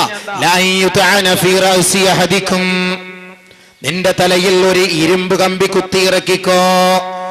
നിന്റെ തലയിൽ ഒരു ഇരുമ്പ് കമ്പി ഒരുവൻ അവന്റെ തലയിൽ കുത്തിയിറക്കട്ടെ. അത് തന്നെയാണ് ശ്രേഷ്ഠം. ഖൈറുൽ ലഹു മിൻ അയ്യമസ്സ ഇംറാതൻ, മറ്റൊരു പെണ്ണിനെ അവൻ തൊടുന്നതിനേക്കാൾ ലാ യഹില്ലു ലഹു, അവൻ അനുവദിക്കപ്പെടാത്ത അവന്റെ ഭാര്യയോ അവന്റെ പെങ്ങളോ അവന്റെ മാതാവോ അല്ലാതെ അന്യ പെണ്ണിനെ ഒരുവൻ മുട്ടിയുരുമി യാത്ര ചെയ്യുകയും അന്യ പെണ്ണുമായി ചങ്ങാത്തം സ്ഥാപിക്കുകയും ചെയ്യുന്നത് നീ കണ്ടാൽ മനസ്സിലാക്കിക്കോ, അതിനേക്കാൾ നല്ല കാര്യം അവന്റെ തലയിൽ ഒരു ഇരുമ്പ് വാര കുത്തിയിറക്കലാണ്. ഇല്ലെങ്കിൽ നാളെ അള്ളാഹു അത് ചെയ്യും. വല്ല കൂസിലുണ്ടോ? ബസ് യാത്ര ചെയ്ത് പോകുമ്പോ, പള്ളിക്കുടുത്തി പോകുമ്പോ, ബസ്സിന്റെ സീറ്റിലിരിക്കുമ്പോ, സാറ് അധ്യാപകൻ ക്ലാസ് റൂമിൽ നിന്ന് പുറത്തോട്ടിറങ്ങി പോകുമ്പോ, 10 മണിക്ക് ക്ലാസ് തുടങ്ങിയാൽ 8:15 ആകുമ്പോഴേ ക്ലാസ്സിനകത്ത് എല്ലാവരും ഹാജരാവോ? എന്തിനായി ഹാജര് നേരത്തെ വരുന്നത്? എന്തിനാ വരുന്നത്? പിയൂണിന്റെ അടുത്ത് ചോദിച്ചാൽ മതി. പിയൂണിനെ ഭീഷണിപ്പെടുത്തി മര്യാദയ്ക്ക് തുറന്നു തന്നോ, ഇല്ലെങ്കിൽ ജോലിയില്ലാന്ന്.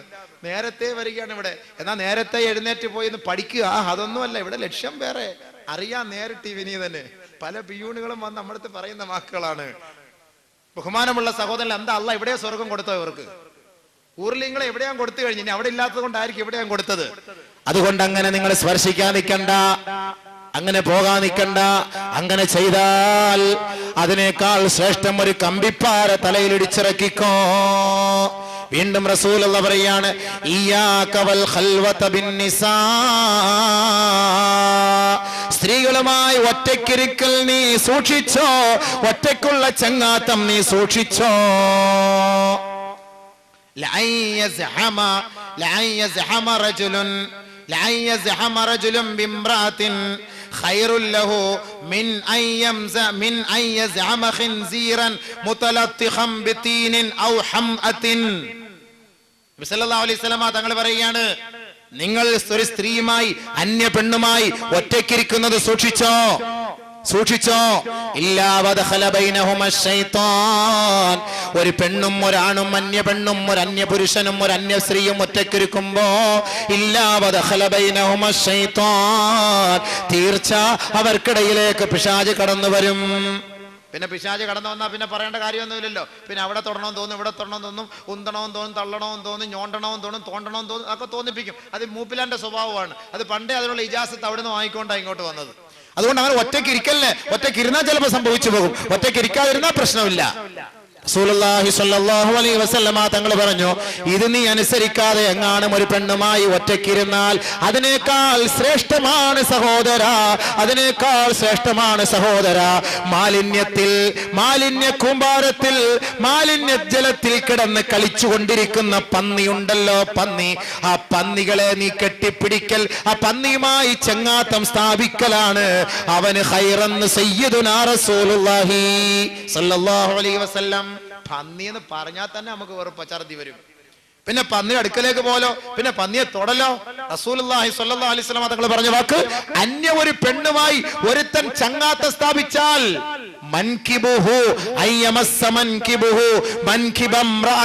ഒരു പെണ്ണിന്റെ തോളും ഇവന്റെ തോളും കൂടെ ചേർത്ത് വെച്ച് അവൻ നടക്കുകയോ സഞ്ചരിക്കുകയോ ചങ്ങാത്തം പറയുകയോ ചെയ്താൽ ഖൈറുൽ ലഹു മിൻ അയ്യസ്ഹമ ഖിൻസീറൻ മുതലത്തിഖൻ ബിതീൻ. അഴുക്ക് ചാലിൽ കിടന്ന് കുളിച്ചുകൊണ്ടിരിക്കുന്ന പന്നിയുടെ കൂട്ടത്തിൽ പോയി അതിനെ കയറി ചേർന്ന് പിടിക്കലാണ് ഇവന് നല്ലത് എന്ന് റസൂലുള്ളാഹി സ്വല്ലല്ലാഹു അലൈഹി വസല്ലം തങ്ങൾ പറഞ്ഞു. അപ്പൊ മനസ്സിലായല്ലോ, ഏകദേശമൊക്കെ മനസ്സിലായല്ലോ. ഇനി നാളെ എങ്കിലും ബസ്സിൽ പോകുമ്പോൾ ശ്രദ്ധിച്ചോളി. അല്ലാഹു തആല കാര്യം മനസ്സിലാക്കാൻ തൗഫീഖ് നൽകുമാറാകട്ടെ. അപ്പൊ അറിയാതെ നമ്മളൊക്കെ ചെയ്തു പോയെങ്കിൽ തൗബ ചെയ്തോ, അറിയാതെ ചെയ്തു പോയെങ്കിൽ തൗബ ചെയ്യുക. ബഹുമാനമുള്ള സഹോദരങ്ങളെ, അതുകൊണ്ട് ഹയാ ഇല്ലാത്തവനാണ് ഇതൊക്കെ ചെയ്യുന്നത്. ഹയാ അത്യന്താപേക്ഷിതമാണ്. ഹയ ഉണ്ടെങ്കിൽ ഇങ്ങനെയൊക്കെ ചെയ്യുവോ?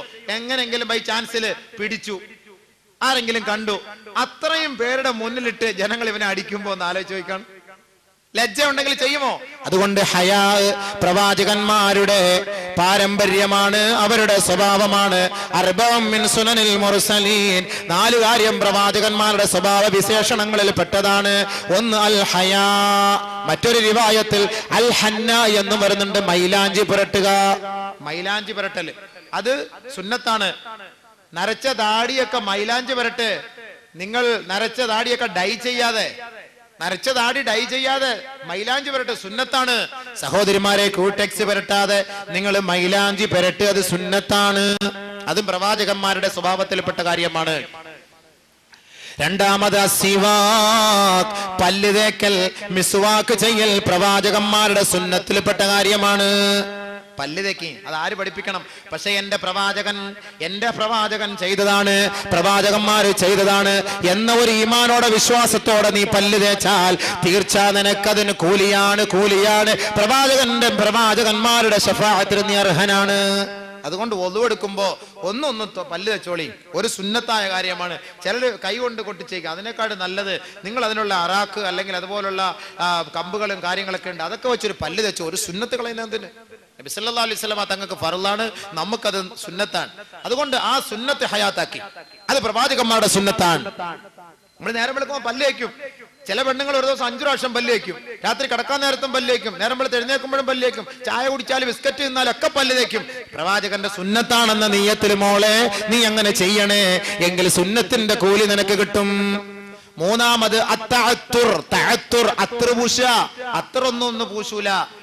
അത്രയൊന്നും പൂശൂല.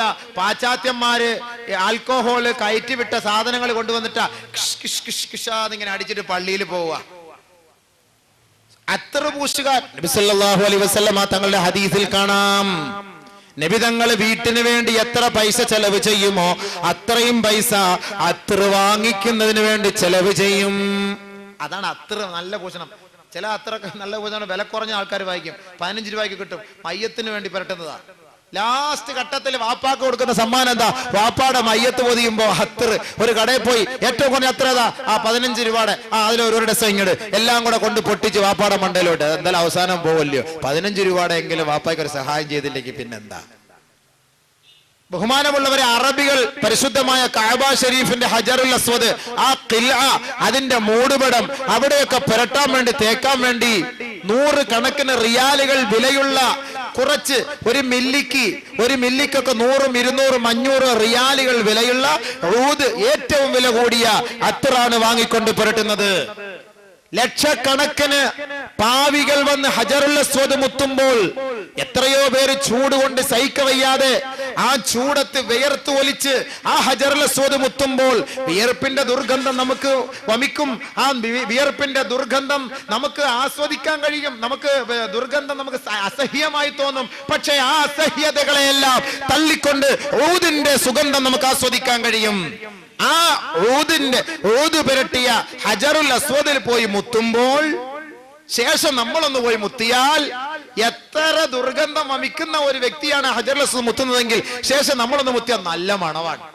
അത്രയ്ക്കും വിലപിടിപ്പുള്ള കൂടിയ ഊദിന്റെ അത്തറുകളാണ് ഈ ഹജറുൽ അസ്വദിൽ, ഹജറുൽ അസ്വദിലും ഖിൽആയിലും അവിടുത്തെ പരിശുദ്ധമായ ആ സ്ഥലങ്ങളിലും ഭിത്തികളിലും എല്ലാം അറബികള് മുൽത്തസിമില് കഅബയുടെ വാതിലിലൊക്കെ അറബികൾ കൊണ്ട് വാരി തേക്കുന്നത്. അവരോട് പിശിക്കാറില്ല. നമ്മളാണെങ്കിൽ ഇവിടുന്ന് 10 രൂപയുടെ മജുമായി മേടിച്ചോണ്ട് പോകും. എനിക്കൊരു നിയ്യത്താണ് കഅബയിലെ മൂടുപടത്തിൽ ഇത് അത്ര വരട്ടണം എന്ന് പറഞ്ഞിട്ട്. ആരെങ്കിലും 100 രൂപ 100 എന്ന് പറഞ്ഞാൽ സ്വീകരിക്കോ? 100 രൂപയ്ക്ക് ഒരു അത്ര നമ്മൾ വാങ്ങിക്കോ? അത്ര പുരട്ടി പള്ളിയിൽ വാ. സുബഹിക്കൊക്കെ കിടന്ന കിടപ്പിൽ എഴുന്നേറ്റ് പല്ലും തേക്കാതെ പള്ളിയിൽ വരും. വൈരിൽ മഗ്ലൂബി അലൈഹിം വലദ്ദാലിൻ എന്ന് പറയുമ്പോ ഇമാം ആമീൻ എന്ന് പറയുമ്പോ വായിന്ന് അല്ലാഹു, അങ്ങോട്ട് മലക്കക്ക് ആമീൻ പറയാൻ പറ്റൂല, ഇങ്ങോട്ട് മലക്കക്ക് ആമീൻ പറയാൻ പറ്റൂല. അതുകൊണ്ടാ പള്ളിയിൽ വരുമ്പോ പല്ല് വെച്ചിട്ട് വരണമെന്ന് പറയുന്നത്. ബീഡി വലിക്കൽ, എത്ര സഹോദരന്മാർ ബീഡി വലിക്കുന്ന സുഹൃത്തുക്കളെ. ഉമ്മു സൽമ റളിയല്ലാഹു അൻഹ റിപ്പോർട്ട് ചെയ്യുന്ന ഹദീസിൽ കാണാം, നഹൻ നബി സല്ലല്ലാഹു അലൈഹി വസല്ലം അൻ കുല്ലി മുഫ്തിരിൻ വ മുസ്കിരിൻ, എല്ലാ ബലഹീന ഉണ്ടാക്കുന്നതും ശരീരത്തിന് ബലഹീനത ഉണ്ടാക്കുകയും അതേപോലെ ശരീരത്തെ നശിപ്പിക്കുകയും അതേപോലെ ലഹരി ഉണ്ടാക്കുന്നതുമായ സകലമാന വസ്തുക്കളും നബി സല്ലല്ലാഹു അലൈഹി വസല്ലം തങ്ങൾ നിരോധിച്ചിരിക്കുന്നു എന്ന് ഉമ്മു സൽമ റളിയല്ലാഹു അൻഹ പറയുന്ന അടിസ്ഥാനത്തിൽ ബഹുമാനമുള്ളവരെ, പരിശുദ്ധ ഖുർആനിലും വലാ തുൽഖൂ ബിഐദീകും ഇല തഹ്ലുക, നാശത്തിലേക്ക് നിങ്ങളുടെ കൈകൾ കൊണ്ടിടല്ലേ എന്ന് പറഞ്ഞ ഖുർആനിന്റെ അടിസ്ഥാനത്തിലും വഹയഉമുറുഹും ബിൽ മഅറൂഫ് വയൻഹാഹും അനിൽ മുൻകർ നല്ലത് അള്ളാഹു അനുവദിച്ചു, മോശപ്പെട്ടത് അള്ളാഹു വിലക്കി എന്ന പരിശുദ്ധ ഖുർആനിന്റെ ആയത്തിന്റെ അടിസ്ഥാനത്തിലും മുഫസ്സിരീങ്ങളും പണ്ഡിതന്മാരും പറയുന്നു ബീഡി വലിക്കൽ തെറ്റാണ്. തെറ്റാണ്. ഈ ബീഡി വലിച്ചു പള്ളിയിൽ വരുന്ന സഹോദരൻ ആമീൻ എന്ന് പറഞ്ഞ് വായൊന്ന് തുറന്നാ എന്തായിരിക്കും അവസ്ഥ? അപ്പൊ അതുകൊണ്ട് നിങ്ങൾ വലിച്ച സഹോദരങ്ങളെ പല്ല് നല്ലപോലെ തേച്ചിട്ട് വരണേ. ഭാര്യമാർ അടുക്കലെ പോയി കിടക്കുമ്പോൾ നിങ്ങൾ ഈ ബീഡിയും വലിച്ച് കട്ടം ബീഡിയും വലിച്ചിട്ട് എങ്ങനെ പോയി കിടന്നുറങ്ങും, സംസാരിക്കും, നാറ്റമടിക്കൂലേ? അതുകൊണ്ട് അള്ളാഹുടെ മുന്നിലാ വരുന്നത്. അള്ളാഹുവിന്റെ മുന്നിൽ വരുമ്പോൾ നിങ്ങൾ പല്ല് തേച്ച് അത്തറ് പൂശി നല്ല വസ്ത്രങ്ങൾ ധരിച്ചുകൊണ്ട് പള്ളിയിലേക്ക് വരിൻ. പടച്ചവന്റെ മുന്നിലാണ്. മഹാനായ അബൂ ഹനീഫത്തുൽ കൂഫി റഹ്മഹുല്ലാഹ്, മഹത്തായ ഹനഫി പണ്ഡിതൻ, ഹനഫി മദ്ഹബിന്റെ പണ്ഡിതനാണ്. അദ്ദേഹം വലിയ ഹോൾസെയിൽ തുണി വ്യാപാരിയായിരുന്നു. ഹോൾസെയിൽ തുണി വ്യാപാരി. കടയിലിരിക്കുമ്പോ ഒരുമാതിരി പന്ന വസ്ത്രമൊക്കെ ധരിച്ചിട്ടിരിക്കും കടയില്. അപ്പൊ ആളൊക്കെ ചോദിച്ചു, അല്ല ഈ കസ്റ്റമർ ഒക്കെ വരേണ്ടതല്ല, നിങ്ങൾ എന്താ ഈ മോശം വസ്ത്രം? ഇത് പിശാച് ഇറങ്ങുന്ന സ്ഥലമാ, അതുകൊണ്ട് പിശാചിനെ തൃപ്തിപ്പെടുത്താൻ ഇത് മതി.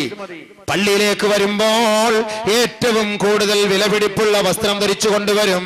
ഒരാൾ ചോദിച്ചു, അല്ലയോ മഹാനവറുകളെ, കസ്റ്റമറിനെ കാണിക്കാൻ നിങ്ങൾ മോശമായ വസ്ത്രവും ആരും കാണാത്ത പള്ളിയിലേക്ക് നിങ്ങൾ വിലപിടിപ്പുള്ള വസ്ത്രവും, എന്താ ഇത്? ബഹുമാനപ്പെട്ട അബൂ ഹനീഫത്തുൽ കൂഫി റഹ്മത്തുള്ളാഹി പറഞ്ഞത്, ആരും കാണില്ല എന്നാ വിചാരിച്ചത്. പള്ളി ആരുടെ പള്ളിയാണ് നമ്മൾ പോകുന്നത്? പള്ളി എന്താണ്? പള്ളിയിൽ ആരാ ഉള്ളത് നിങ്ങൾക്ക് അറിയില്ലേ?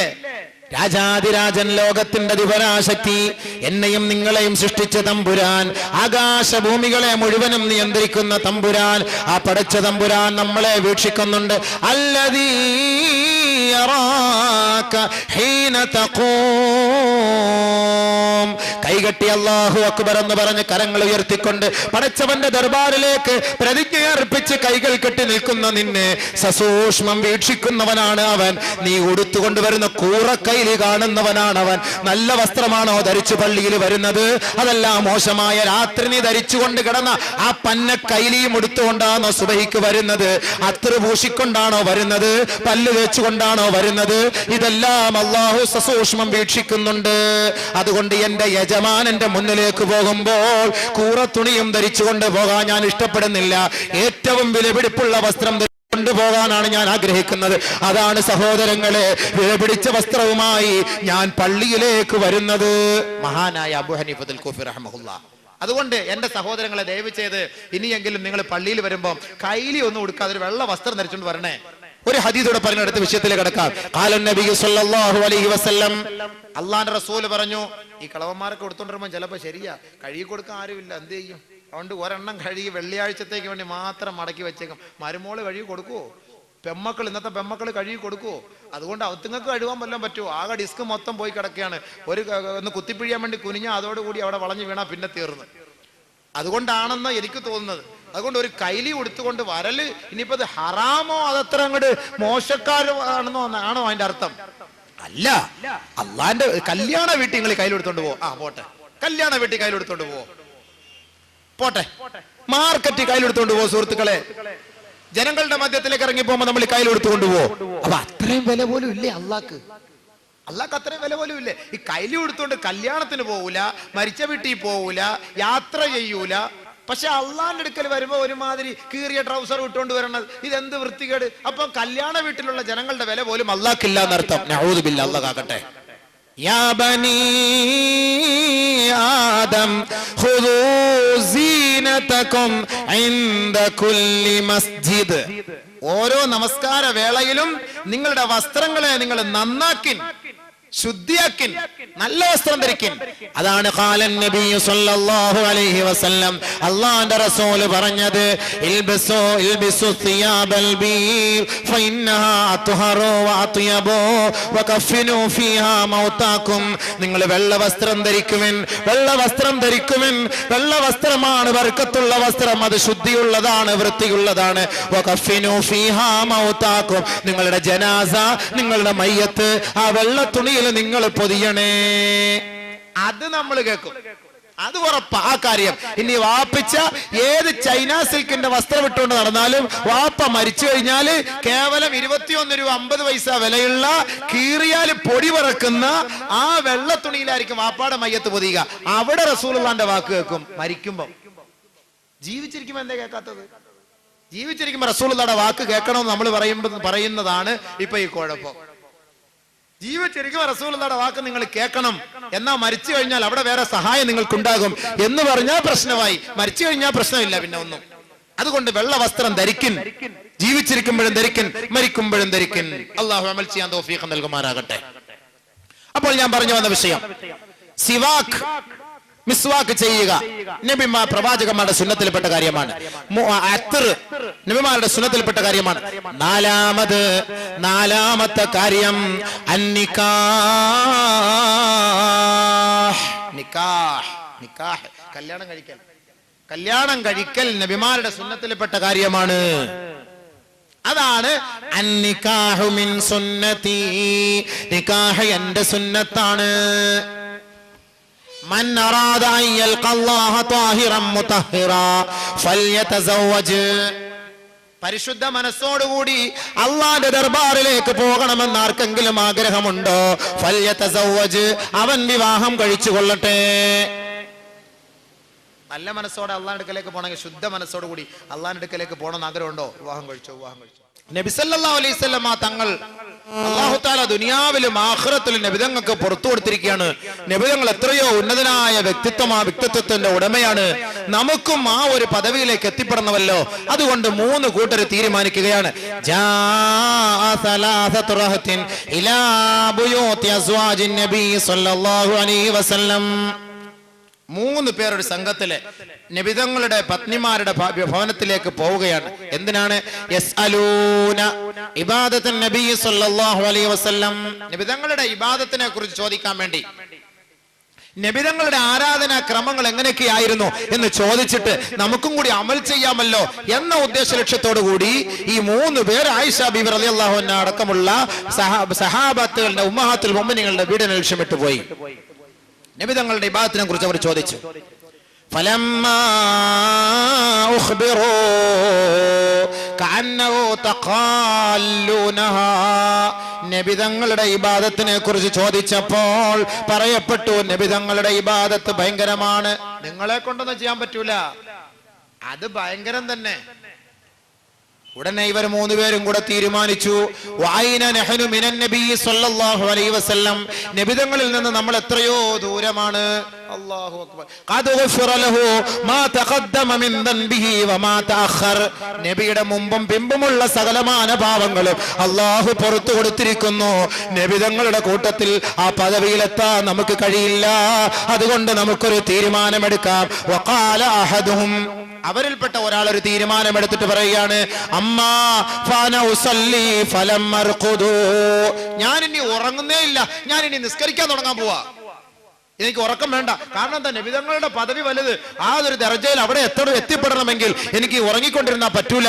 അതുകൊണ്ട് ഞാൻ ഇനി ഉറക്കമൊക്കെ ഒഴിവാക്കിയിട്ട് നമസ്കരിക്കാൻ തുടങ്ങാൻ പോവുകയാണ്. വഖാല അൽ-ആഖിർ, മറ്റേയാള് പറഞ്ഞു,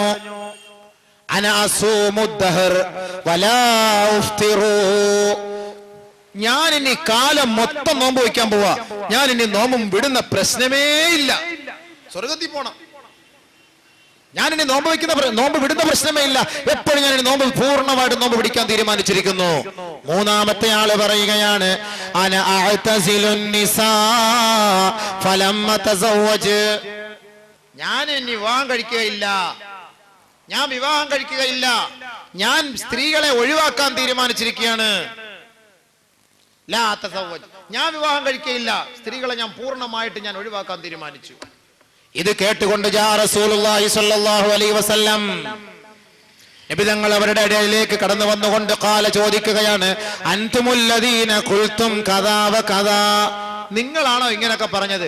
ഞാൻ ഇനി കല്യാണം കഴിക്കൂല, ഞാൻ ഇനി ഉറങ്ങൂല, ഞാൻ ഇനി നോമ്പ് വിടൂല എന്നൊക്കെ നിങ്ങളാണോ പറഞ്ഞത്? ഖാലൂ നഅം, അതേ നബിയേ, ഞങ്ങളാണ് പറഞ്ഞത്. എങ്കിൽ അല്ലാഹുവിന്റെ റസൂൽ പറയുകയാണ്, എങ്കിൽ കേട്ടോ, അമാ വല്ലാഹി, അറിഞ്ഞോ, അല്ലാഹു ആണ് സത്യം, ഇന്നി ലഅഖ്ശാകും ലില്ലാഹ് വഅത്ഖാകും ലഹു, ഏറ്റവും കൂടുതൽ അല്ലാഹുവിനെ ഭയപ്പെടുന്നത് ഞാനാണ്, നിങ്ങളൊന്നുമല്ല, നിങ്ങളെക്കാൾ ഏറ്റവും കൂടുതൽ 10 മടങ്ങ് ഞാനാണ് അല്ലാഹുവിനെ ഭയപ്പെടുന്നത്. വലാകിന്നി, പക്ഷേ ഞാൻ അസൂമു, നോമ്പ് പിടിക്കുന്നു, വഅഫ്തിറു, ഞാൻ നോമ്പ് വിടുന്നു, വഉസല്ലി, ഞാൻ നമസ്കരിക്കുന്നു, വഅർഖുദു, ഞാൻ ഉറങ്ങുന്നു, വഅതസവ്വജുൻ നിസാ,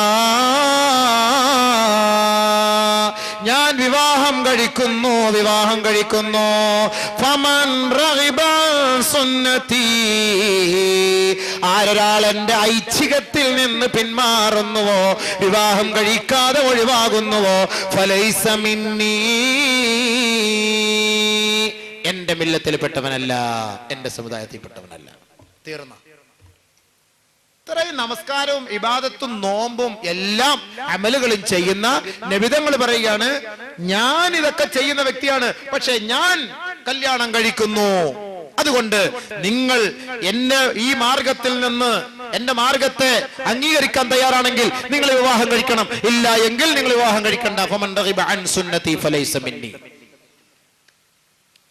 എന്റെ നിക്കാഹ്, എന്റെ ഈ ഐച്ഛികത്തിൽ നിന്ന് നിങ്ങൾ ഒഴിവായാൽ അവൻ എന്റെ സുന്നത്തിനെ ഹയാത്താക്കാത്തവനാണ്. നഊദു ബില്ലാഹ്, അല്ലാഹു കാക്കട്ടെ. അപ്പൊ അതുകൊണ്ട് കല്യാണം കഴിക്കൽ നിർബന്ധമായ ഒരു കടമയാണെന്ന് മനസ്സിലാക്കിക്കോ. ഇനി വെച്ച് നീട്ടണ്ട. ഇത്ര നാളും അറിയാതൊക്കെ സംഭവിച്ചു പോയി. എത്രയും പെട്ടെന്ന് നാളെ തന്നെ പോയി കാര്യങ്ങൾ നടത്താനുള്ള തീരുമാനത്തിലേക്ക് വേണ്ടി എല്ലാവരും ഒരു പ്രതിജ്ഞയോടെ വേണം പോകാൻ. എന്താ പ്രശ്നം? പുലൂസ് മാഫി. എന്നാ അള്ളാഹു പറയാണ്, നിനക്ക് ഞാൻ പുലൂസ് വരാം, നിങ്ങൾ നീ പെണ്ണ് കെട്ടിക്കോ. وَانكِحُوا الْأَيَامَ مِنكُمْ وَالصَّالِحِينَ مِنْ عِبَادِكُمْ وَإِمَائِكُمْ إِنْ يَكُونُوا فُقَرَاءَ يُغْنِهِمُ اللَّهُ مِنْ فَضْلِهِ وَاللَّهُ وَاسِعٌ عَلِيمٌ. അല്ലാഹു തആല പറയുകയാണ് ഇവിടെ, നിങ്ങളിൽപ്പെട്ട അള്ളാഹുവിന്റെ അടിമകളിൽ നിന്ന് സുഹൃതവാന്മാരും സുഹൃതവതികളും സ്വാലിഹീങ്ങളും സ്വാലിഹാത്തുകളുമായ അടിമകളിൽ നിന്നും സ്വതന്ത്രരിൽ നിന്നുമുള്ളവരെ തെരഞ്ഞുപിടിച്ചുകൊണ്ട് നിങ്ങൾ വിവാഹം കഴിക്കാൻ ആഹ്വാനം ചെയ്യണം, പ്രചോദനം ചെയ്യണം, കല്യാണം കഴിപ്പിക്കണം.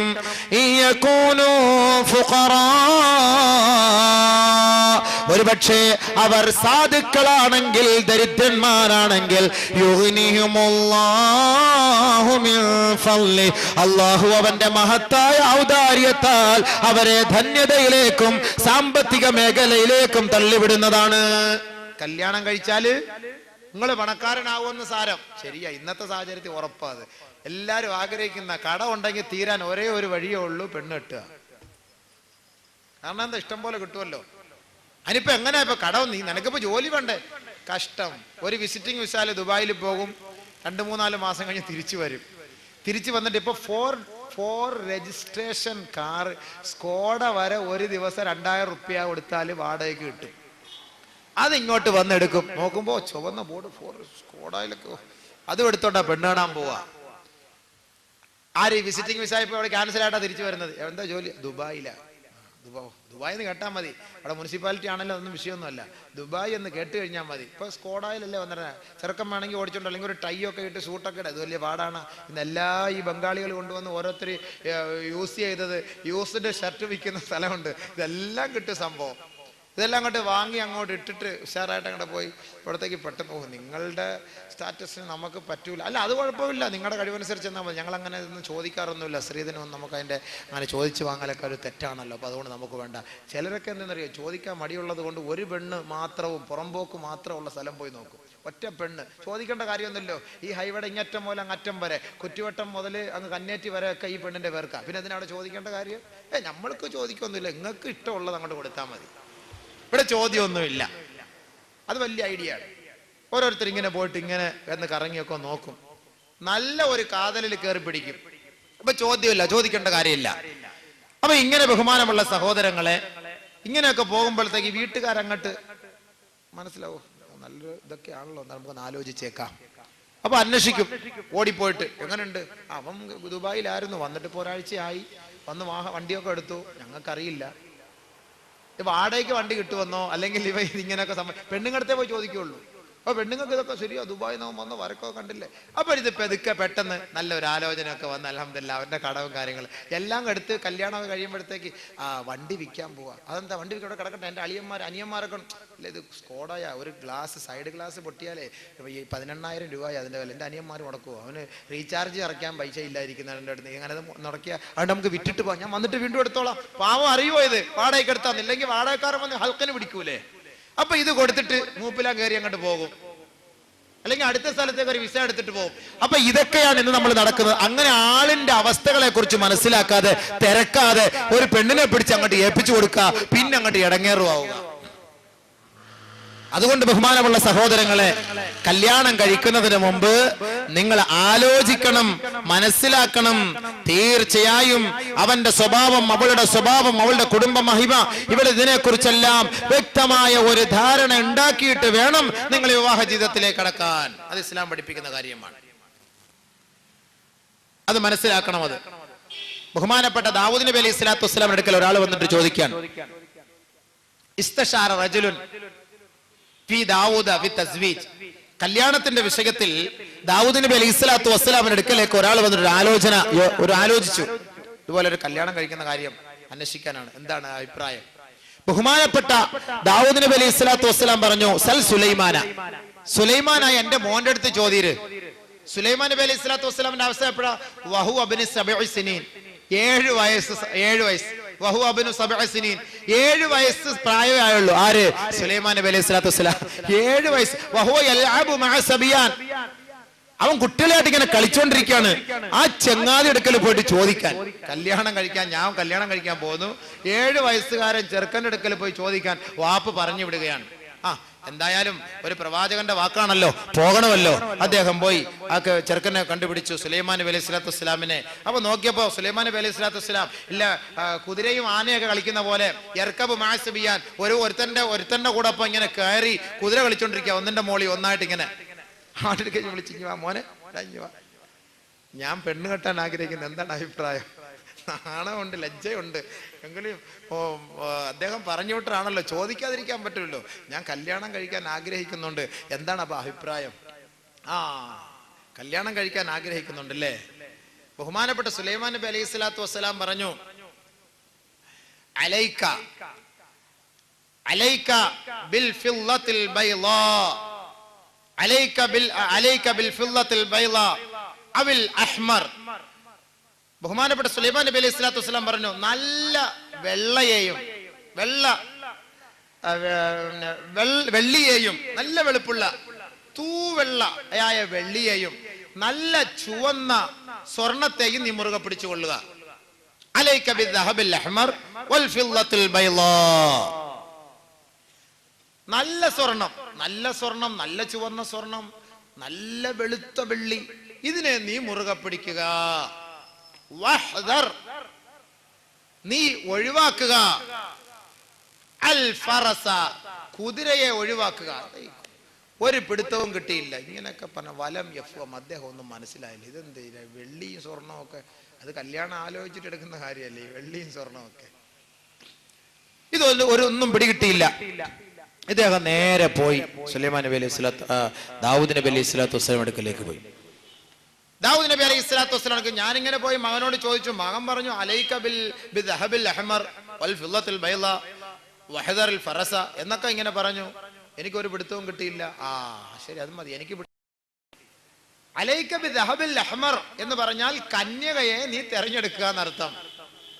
വൽ ഫില്ലത്തിൽ ബൈളാ എന്ന് പറഞ്ഞു കഴിഞ്ഞാൽ വിധവയെ നീ തെരഞ്ഞെടുക്കുക എന്നർത്ഥം. കന്യക അല്ലെങ്കിൽ വിധവയെ.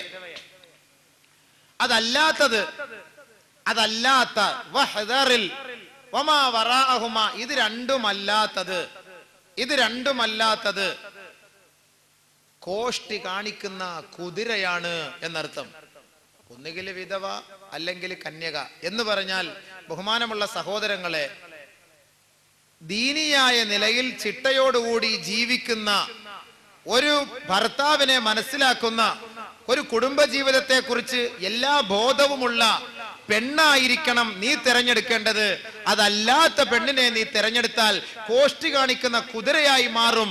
അതായിരിക്കും നിന്റെ പര്യവസാനം എന്ന് ബഹുമാനപ്പെട്ട സുലൈമാൻ നബി അലൈഹി സ്വലാത്തു വസ്സലാമിന്റെ അഭിപ്രായത്തെ മാനിച്ച് ബഹുമാനപ്പെട്ട ദാവൂദ് നബി അലൈഹി സ്വലാത്തു വസ്സലാം അദ്ദേഹത്തിന് പറഞ്ഞ് മനസ്സിലാക്കി കൊടുത്തു. ബഹുമാനമുള്ള സഹോദരങ്ങളെ, അതുകൊണ്ട് ബഹുമാനപ്പെട്ട പ്രവാചകൻ സല്ലല്ലാഹു അലൈഹി വസല്ലമ തങ്ങൾ നമ്മളെ പഠിപ്പിക്കുന്നു, കല്യാണം കഴിക്കാൻ ആഗ്രഹിക്കുന്നവൻ ആദ്യമായി അവൻ പെണ്ണിനെ കണ്ടു തന്നെ വിവാഹം കഴിക്കണം. പെണ്ണ് കാണൽ ചടങ്ങ് അത് ഇസ്ലാമിന്റെ ചടങ്ങാണ്. പക്ഷെ ഇന്നത്തെ കൂട്ട് അനാവശ്യ ആർഭാട ചടങ്ങല്ലാത്. ഒരു കല്യാണത്തിന്റെ ചെലവാണ് ഒരു പെണ്ണ് കാണുന്നതിന് ഓരോ ടൗണിലെ മുതലാളിമാര് ചെലവ് ചെയ്യുന്നത്. കൊല്ലം പട്ടണത്തും തിരുവനന്തപുരം പട്ടണത്തും ഒക്കെ പരിശോധിച്ചാൽ കല്യാണത്തിന് പെണ്ണ് കാണുന്ന ചടങ്ങ്, പേര് തന്നെ പെണ്ണ് കാണൽ ചടങ്ങ്, ഒരു കല്യാണത്തിന്റെ ദൂരത്താണത്. വിടില്ല അല്ലാഹു, നാളെ പടച്ചവൻ ചോദിക്കും അതിനെ കുറിച്ച്. അതുകൊണ്ട് ശ്രദ്ധിച്ചോളീൻ, പെണ്ണ് കാണൽ ചടങ്ങ് അത് ലളിതമായ മാർഗത്തിലായിരിക്കണം, ലളിതമായ രീതിയിലായിരിക്കണം. മുഗീറത്ത് ബിൻ ശുഅബ റളിയല്ലാഹു അൻഹു നബി തങ്ങളുടെ അടുക്കലേക്ക് പോയിട്ട് പറയുകയാണ്, യാ റസൂലല്ലാഹ് ഇന്നി ഖതബതു ഇംറഅതൻ, ഞാനൊരു പെണ്ണിനെ കല്യാണ ആലോചന നടത്തി നബിയേ എന്ന് ബഹുമാനപ്പെട്ട പ്രവാചകനോട് മുഗീറത്ത് ബിൻ ശുഅബ ചോദിച്ചു. ഖാല ലി റസൂലുള്ളാഹി സ്വല്ലല്ലാഹു അലൈഹി വസല്ലം, നബി തങ്ങൾ എന്നോട് ചോദിച്ചു, ഹൽ നളർത ഇലൈഹാ, നീ ആ പെണ്ണിനെ കണ്ടോ മുഗീറ, നീ ആ പെണ്ണിനെ കണ്ടോ മുഗീറ എന്ന് ചോദിച്ചപ്പോൾ ഖുൽതു, ഞാൻ പറഞ്ഞു, ലാ യാ റസൂലല്ലാഹ്, ഇല്ല നബിയേ, ഞാൻ കണ്ടില്ല നബിയേ. ഖാല നബിയു സല്ലല്ലാഹു അലൈഹി വസല്ലം, അല്ലാഹുവിന്റെ റസൂൽ പറഞ്ഞു, ഫൻളുർ ഇലൈഹാ, നീ അവളെ കാണണം, നീ അവളെ കാണണം. എന്തിനാണാവോ അങ്ങനെ കാണുന്നത്?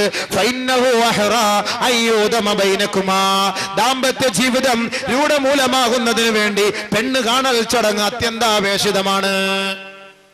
അതല്ലാതെ ഒരു ഫോട്ടോ കണ്ടിട്ടൊന്നും പെണ്ണ് കണ്ടിട്ട് കാര്യമില്ല. ഗൾഫിൽ നിൽക്കുന്ന ചങ്ങാതിക്ക് ഇവിടുന്ന് വാപ്പ ഫോട്ടോ അയച്ചു കൊടുക്കും, പെണ്ണിന്റെ വീട്ടിൽ നിന്ന് ഫോട്ടോ കൊടുക്കും. പെണ്ണിന്റെ പല്ല് തെള്ളിയതാണോ അകത്തോട്ടിരിക്കുന്നതാണോ, പല്ലുണ്ടോ, എന്തായാലും ചിരിച്ചോണ്ട് ഫോട്ടോ ഒന്നും എടുക്കൂലല്ലോ. അതേപോലെ കുഴിയുണ്ടോ, ഗട്ടറുണ്ടോ, ടാറിട്ടതാണോ, ഇതിനെക്കുറിച്ചൊന്നും മനസ്സിലാക്കാൻ അതും പറ്റൂല. ഇതൊക്കെ എല്ലാം ബ്യൂട്ടീഷ്യനിൽ പോയി, ബ്യൂട്ടി പാർലറിൽ പോയി എല്ലാം ചെയ്ത് ഗട്ടറൊക്കെ നികത്തി ടാറൊക്കെ ഇട്ട് വെള്ളയൊക്കെ വൈറ്റ് വാഷ് ഒക്കെ ചെയ്തിട്ട് ഫോട്ടോ എടുത്തിട്ടായിരിക്കും കൊടുത്ത് അങ്ങോട്ട് വിടുന്നത്. എങ്ങോട്ട്? ദുബായിലേക്ക്. അവൻ ഒറ്റ നോട്ടത്തിൽ അറ്റാക്ക് വന്നില്ല എന്നേ ഉള്ളൂ. അവന് ജോലിയും വേണ്ട, ഒന്നും വേണ്ട, വാപിച്ച പെട്ടെന്ന് കബൂലാക്കര്, ഒരു പൈസയും ചോദിക്കണ്ട, ഒന്നും ചോദിക്കണ്ട, തീർന്ന്. ഇവിടെ വന്ന് നേരിട്ട് എന്നാ ഒന്ന് പോയി കാണട്ടെ, ഒന്ന് പോയി കാണട്ടെ എന്ന് പോകുമ്പോഴായിരിക്കും ഇന്ദ്രൻസിന്റെ മോന്തയുടെ കുട്ടി ഇങ്ങനെ ഇരിക്കുന്നതാണ്. ആ ഒരു കോലമായിരിക്കും അല്ലേ. പിന്നെ പ്രശ്നമായില്ല അവിടെ. അവൻ മാനസികമായി തളരൂലേ, മാനസികമായി അവൻ തളർന്നു പോകൂലേ. അതുകൊണ്ട് ഫോട്ടോ കണ്ട് നീ അങ്ങ് വാക്ക് കൊടുക്കണ്ട പെണ്ണുങ്ങൾക്ക്. നീ വന്ന് നേരിട്ട് കാണു പെണ്ണിനെ, പെണ്ണിന്റെ അവസ്ഥ നീ കാണ്. പെണ്ണിനെ കാണാൻ വരുമ്പോൾ നമ്മൾ 10-15 പേരെയും കൂടെ കൂട്ടിക്കൊണ്ടു പോകണ്ട. ഒരു ടാറ്റാസുമോ നിറച്ചു അങ്ങ് ആള്, ഇയാള് മൂപ്പിലാൻ കയറി ഫ്രണ്ടിരിക്കും, ബാക്കിയുള്ള മക്കൾ കൂട്ടുകാരൊക്കെ അളിയ അളിയ എല്ലാ അളിയന്മാരാ. പെണ്ണ് കെട്ടാൻ പോയിട്ടാണ് അവിടുന്ന് അളിയൻ തുടങ്ങുന്നത്. പക്ഷെ ഇപ്പൊ നമുക്ക് ജനിച്ചു വരുന്ന കുഞ്ഞുങ്ങളെല്ലാം അളിയന്മാരാണ്. റോഡിൽ കൂടെ പോകുന്നവരും വരുന്നവരും നിൽക്കുന്നവരും ഇരിക്കുന്നവരും എല്ലാ അളിയന്മാരും.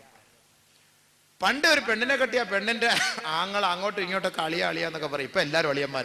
അങ്ങനെ പോയി പെണ്ണ് കാണാൻ കൊണ്ടുപോകുമ്പോഴോ ഇവൻ പറയുന്നത് എന്താ?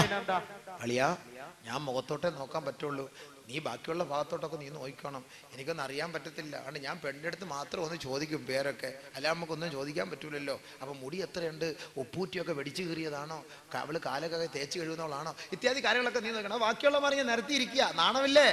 ചൊവ്വാഴപ്പഴവും നാരങ്ങ വെള്ളവും കുടിക്കാൻ വേണ്ടിയിട്ട് ആണ് ഏറ്റവും കുറഞ്ഞതൊക്കെ കൊണ്ട് കൊടുക്കുള്ളത്. ആദ്യമൊക്കെ ഈ ഫ്രൂട്ട് സലാഡൊക്കെ കൊണ്ട് കൊടുത്തു കഴിഞ്ഞാൽ ചിലപ്പോൾ കെട്ടിയില്ലെങ്കിലോ 10-25 രൂപ നഷ്ടമല്ലേ. ഷാർജ ജ്യൂസൊക്കെ കൊടുത്തിട്ട് അങ്ങനെ സൂചിപ്പിച്ചു കഴിഞ്ഞാൽ ചിലപ്പം വേണ്ടെന്ന് പറഞ്ഞാൽ അതുകൊണ്ട് 3 രൂപയുടെ നാരങ്ങ വെള്ളം, സോഡാ നാരങ്ങ വെള്ളമെങ്കിൽ സോഡാ നാരങ്ങ വെള്ളം അതങ്ങോട്ട് കൊടുക്കുക. ബഹുമാനമുള്ള സഹോദരങ്ങളെ, നമ്മൾ പെണ്ണ് കാണുമ്പോൾ നമ്മുടെ മക്കളെ വീട്ടിനകത്തേക്ക്, ഒരു മുറിക്കകത്തേക്ക് പെണ്ണിന്റെ വാപ്പയുടെ സാന്നിധ്യത്തിൽ നിർത്തിയിട്ട് ഇവനെ അകത്തേക്ക് ക്ഷണിക്കണം. ഇവനെ അകത്തേക്ക് ക്ഷണിക്കണം. അകത്ത് പോയി പെണ്ണുമായിട്ട് സംസാരിക്കട്ടെ. എന്താ പേര്? സബീന. എത്ര പഠിച്ചു ഒക്കെ ചോദിക്കും. നിങ്ങളുടെ പേരും ചോദിക്കാം, കാര്യങ്ങളൊക്കെ ചോദിക്കാം. ഇവിടെ ഒരു കാര്യം നമ്മൾ മനസ്സിലാക്കണം. നിങ്ങൾ പരസ്പരം ചോദിക്കുമ്പോൾ നിങ്ങളുടെ രഹസ്യ രോഗങ്ങളും കൂടെ ഒന്ന് പറയണം. ചിലർക്ക് എന്താ പറയുക, രോഗം എന്ന് പറഞ്ഞു കഴിഞ്ഞാൽ അങ്ങ് മാരകമായ രോഗമൊന്നുമില്ല. ചിലർക്ക് ഷുഗർ കാണും, ഷുഗറിന്റെ അസുഖമുള്ളവർ കാണും.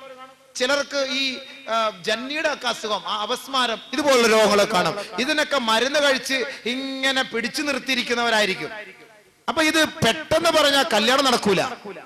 പിന്നെ കല്യാണം നടന്നതിന് ശേഷം എങ്ങാനും ബെഡ്റൂമിൽ വന്നിട്ട് നീ ഇങ്ങനെ വായെല്ലാം കൂടെ പതപ്പിച്ച് എന്ന് പറഞ്ഞിട്ട് കിടന്നാല് അത് ആകെ ഇടങ്ങേറാവും. അപ്പൊ അതുകൊണ്ട് പരസ്യമായിട്ട് രണ്ടുപേരും കൊണ്ട് ചോദിക്കുമ്പോൾ പറഞ്ഞേരെ, എന്താ എനിക്ക് ഷുഗർ ഉണ്ട്, അല്ല എനിക്ക് അപസ്മാരവും ഉണ്ട്, കുഴപ്പമില്ല, നമുക്ക് അഡ്ജസ്റ്റ് ചെയ്തൊക്കെ ജീവിക്കാം. ഇഷ്ടമുണ്ടെങ്കിൽ കെട്ടട്ടെ, ഇല്ലെങ്കിൽ വേണ്ട. അപ്പൊ രഹസ്യമായ രോഗങ്ങൾ നിങ്ങളത് പറയണം. പറയാതെ കണ്ട് നിങ്ങൾ കല്യാണം കഴിപ്പിച്ചു കൊടുക്കരുത്. അത് പിന്നീട് വലിയ പ്രശ്നത്തിലേക്ക് കൊണ്ടെത്തിക്കും. എത്രയോ ദമ്പതികൾ, എത്രയോ മാതാപിതാക്കൾ അവരുടെ മക്കളുടെ രഹസ്യ രോഗങ്ങൾ മറച്ചു വെച്ചുകൊണ്ട് കല്യാണം നടത്തി കൊടുക്കുന്നു. പിന്നീട് അത് വലിയ പ്രശ്നത്തിലേക്ക് എത്തിച്ചേരുന്നു. അതുകൊണ്ട് പറയും, അള്ളാഹു തരും, അള്ളാഹു കുട്ടികൾക്ക് ഏത് കുട്ടിക്ക് ആരെയാണോ കൊടുക്കേണ്ടത് ഇത് പടച്ചവൻ എന്നെ തീരുമാനിച്ചു വെച്ചിരിക്കുന്ന കാര്യമാണ്. നമ്മൾ ദുഃഖിക്കേണ്ട, വ്യാകുലപ്പെടേണ്ട, പടച്ചവൻ അവരെ കൊണ്ടെത്തിക്കും ആ സ്ഥാനത്തേക്ക്. അതുകൊണ്ട് നിങ്ങളുടെ രഹസ്യങ്ങൾ പറയണം, അവരാണ് സംസാരിക്കേണ്ടത്. അങ്ങനെ സംസാരിച്ച് ഇറങ്ങി വരട്ടെ, അവനൊരു തീരുമാനം കാണും. പിന്നെ ആ കൈ ഇങ്ങനെ ഒന്ന് കാണിക്കണം.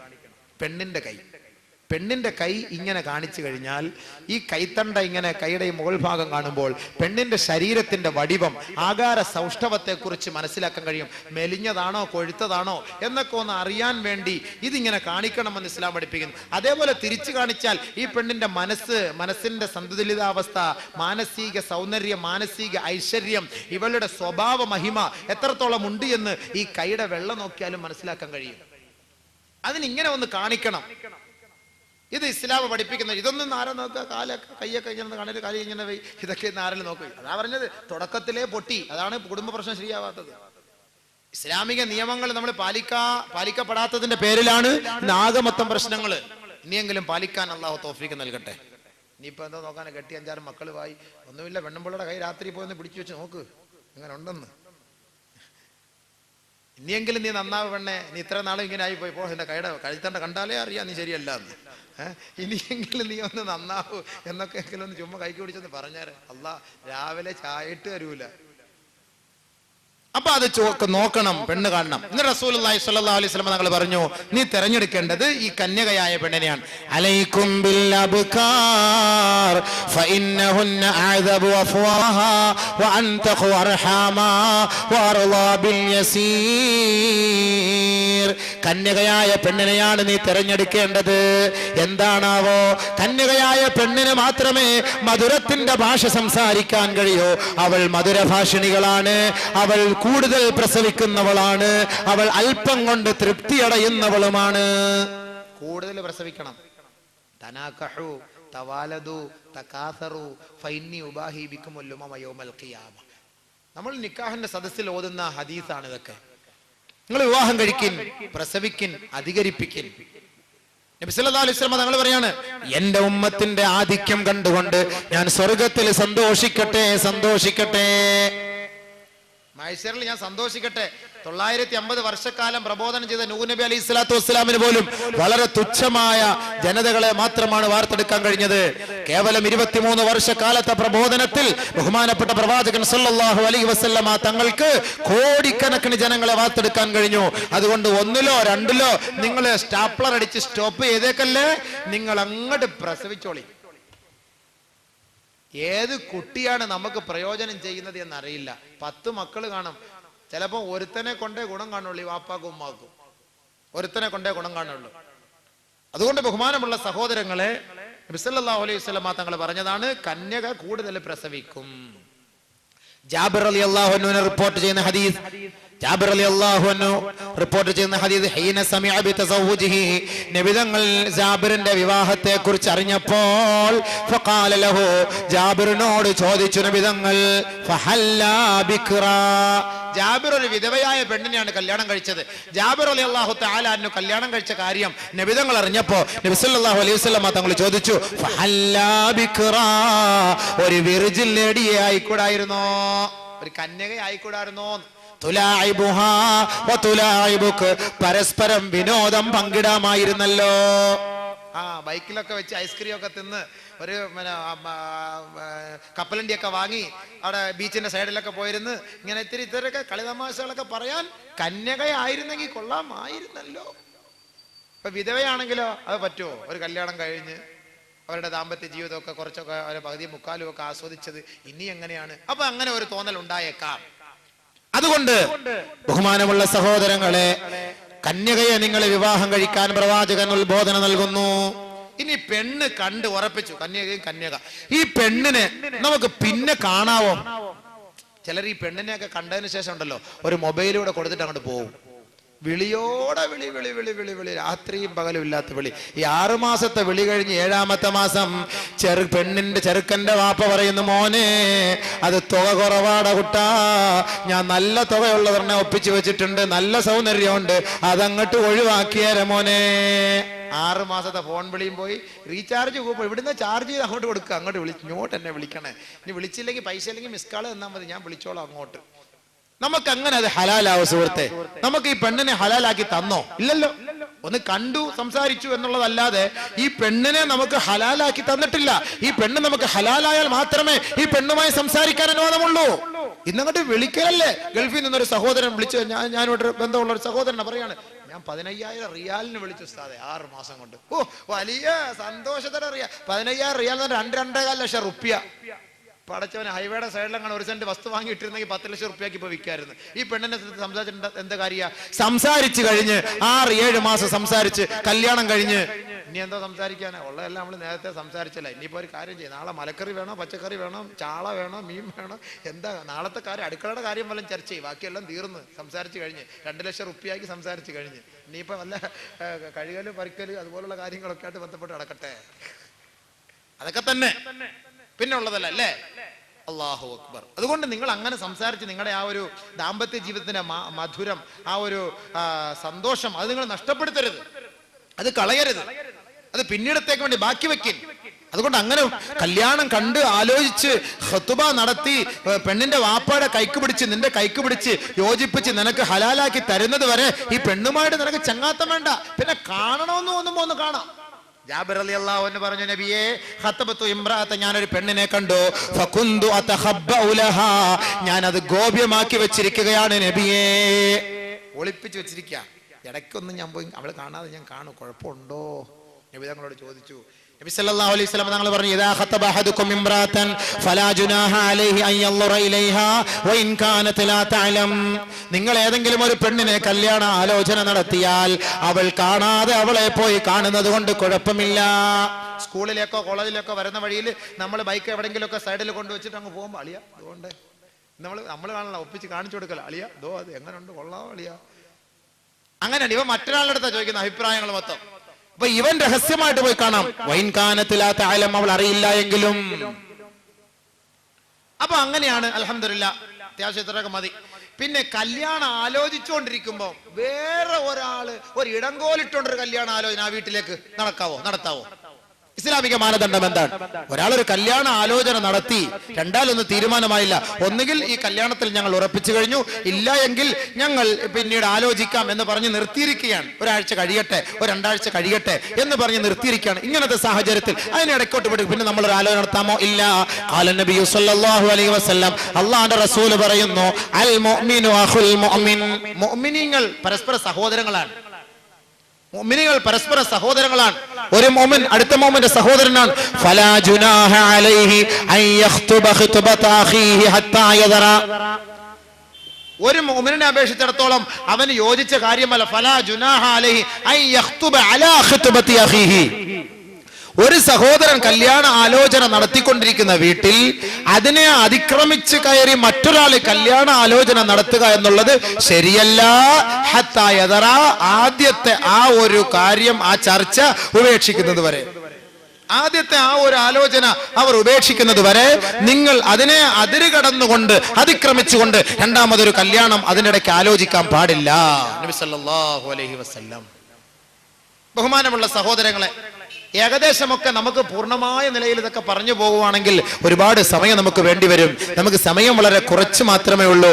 അതുകൊണ്ട് പെട്ടെന്ന് തീർക്കേണ്ടതുള്ളതുകൊണ്ട് മർമ്മപ്രധാനമായ ഭാഗങ്ങൾ ഞാൻ പറഞ്ഞു പോവുകയാണ്. വിവാഹത്തിന് മുമ്പ് നമ്മൾ അനുഷ്ഠിക്കേണ്ട, അനുവർത്തിക്കേണ്ട, മനസ്സിലാക്കേണ്ട മാനദണ്ഡങ്ങൾ ഇതൊക്കെയാണ്. അങ്ങനെ നമ്മൾ ആലോചിച്ചു, ഒരു പെണ്ണിനെ കെട്ടാൻ തീരുമാനമെടുത്തു. പെണ്ണിന്റെ ഉത്തരവാദിത്തം പെണ്ണിന്റെ വാപ്പയുടെ അനുവാദം വാങ്ങണം, വാപ്പയുടെ ഉത്തരവാദിത്തം പെണ്ണിന്റെ അനുവാദം വാങ്ങണം. നിന്റെ ഇഷ്ടത്തിനനുസരിച്ച് അങ്ങോട്ട് പോയി കെട്ടാൻ പറ്റൂല. അപ്പൊ രജിസ്റ്റർ വിവാഹമൊക്കെ ഇടങ്ങേറായി. അയ്യുമാ ഇംറാത്തിൻ നകഹത് ബിഗൈരി നകഹത് നഫ്സഹാ ബിഗൈരി ഇദ്നി വലിഹാ ഫനികാഹുഹാ ബാത്തിലുൻ ഫനികാഹുഹാ ബാത്തിലുൻ ഫനികാഹുഹാ ബാത്തിലുൻ കമാ ഖാല റസൂലുള്ളാഹി സ്വല്ലല്ലാഹു അലൈഹി വസല്ലം. ഏതെങ്കിലും ഒരു പെണ്ണ് സ്വമേധയാ യഥേഷ്ടം തന്റെ ബാപ്പാടെ രക്ഷിതാക്കളുടെ അനുവാദമില്ലാതെ കല്യാണം കഴിച്ചാൽ അവളുടെ നിക്കാഹ് അസാധുവാണ്, അവളുടെ നിക്കാഹ് അസാധുവാണ്, അവളുടെ നിക്കാഹ് അസാധുവാണ്. ശരിയാവൂല. അപ്പൊ പോയിട്ട് വാപ്പായെ വെട്ടിച്ചിട്ട് കഷ്ടപ്പെട്ട് വാപ്പ വളർത്തി എടോ ചെറുപ്പം മുതലേ കൊണ്ടുവന്ന് നിനക്ക് ഹോർലിക്സും ബോൺവിറ്റായും എല്ലാ വിറ്റായും മേടിച്ചെന്ന് നിന്നെ കൊഴിപ്പിച്ച് വളർത്തിക്കൊണ്ട് വന്ന് 12ാം ക്ലാസ് വരെ പഠിപ്പിച്ച് MBBS നിനക്ക് അഡ്മിഷൻ വാങ്ങി തന്ന് കൊള്ളാല്ല. വാപ്പാടെയും ഉമ്മാടെയും ഒരു അനുവാദം വേണ്ട, വാപ്പായും ഉമ്മായും വേണ്ട, എവരെങ്കിലും കണ്ടവർ ഒറ്റ ഓട്ടം. നോക്കണം, ഈ 10-18 വർഷം 19 വർഷം അല്ലെങ്കിൽ 20 വർഷം ഇവിടെ ഈ വാപ്പായും ഉമ്മയും കുടുംബക്കാരും എത്രത്തോളം സ്നേഹിച്ച് ചെലവിന് നൽകി അവളെ ആറ്റ് നോറ്റ് പോറ്റിക്കൊണ്ട് വളർത്തിക്കൊണ്ട് വന്ന് അവസാനം ഏതോ ഒരു ചെറുക്കൻ അവിടെ നിന്ന് ഒരു കൊഞ്ഞണം കാണിച്ചപ്പം അത് കണ്ടിട്ട് ഒറ്റ പോക്ക് ഇല്ലേ? നെറികെട്ടവൾ. നീ പോയി അവനെ കല്യാണം കഴിച്ചാൽ വാപ്പാന്റെ രക്ഷിതാക്കളുടെ അനുവാദമില്ലാതെ നീ വിവാഹം കഴിച്ചാൽ ആ നിക്കാഹ് അസാധുവാണ് പെണ്ണെ.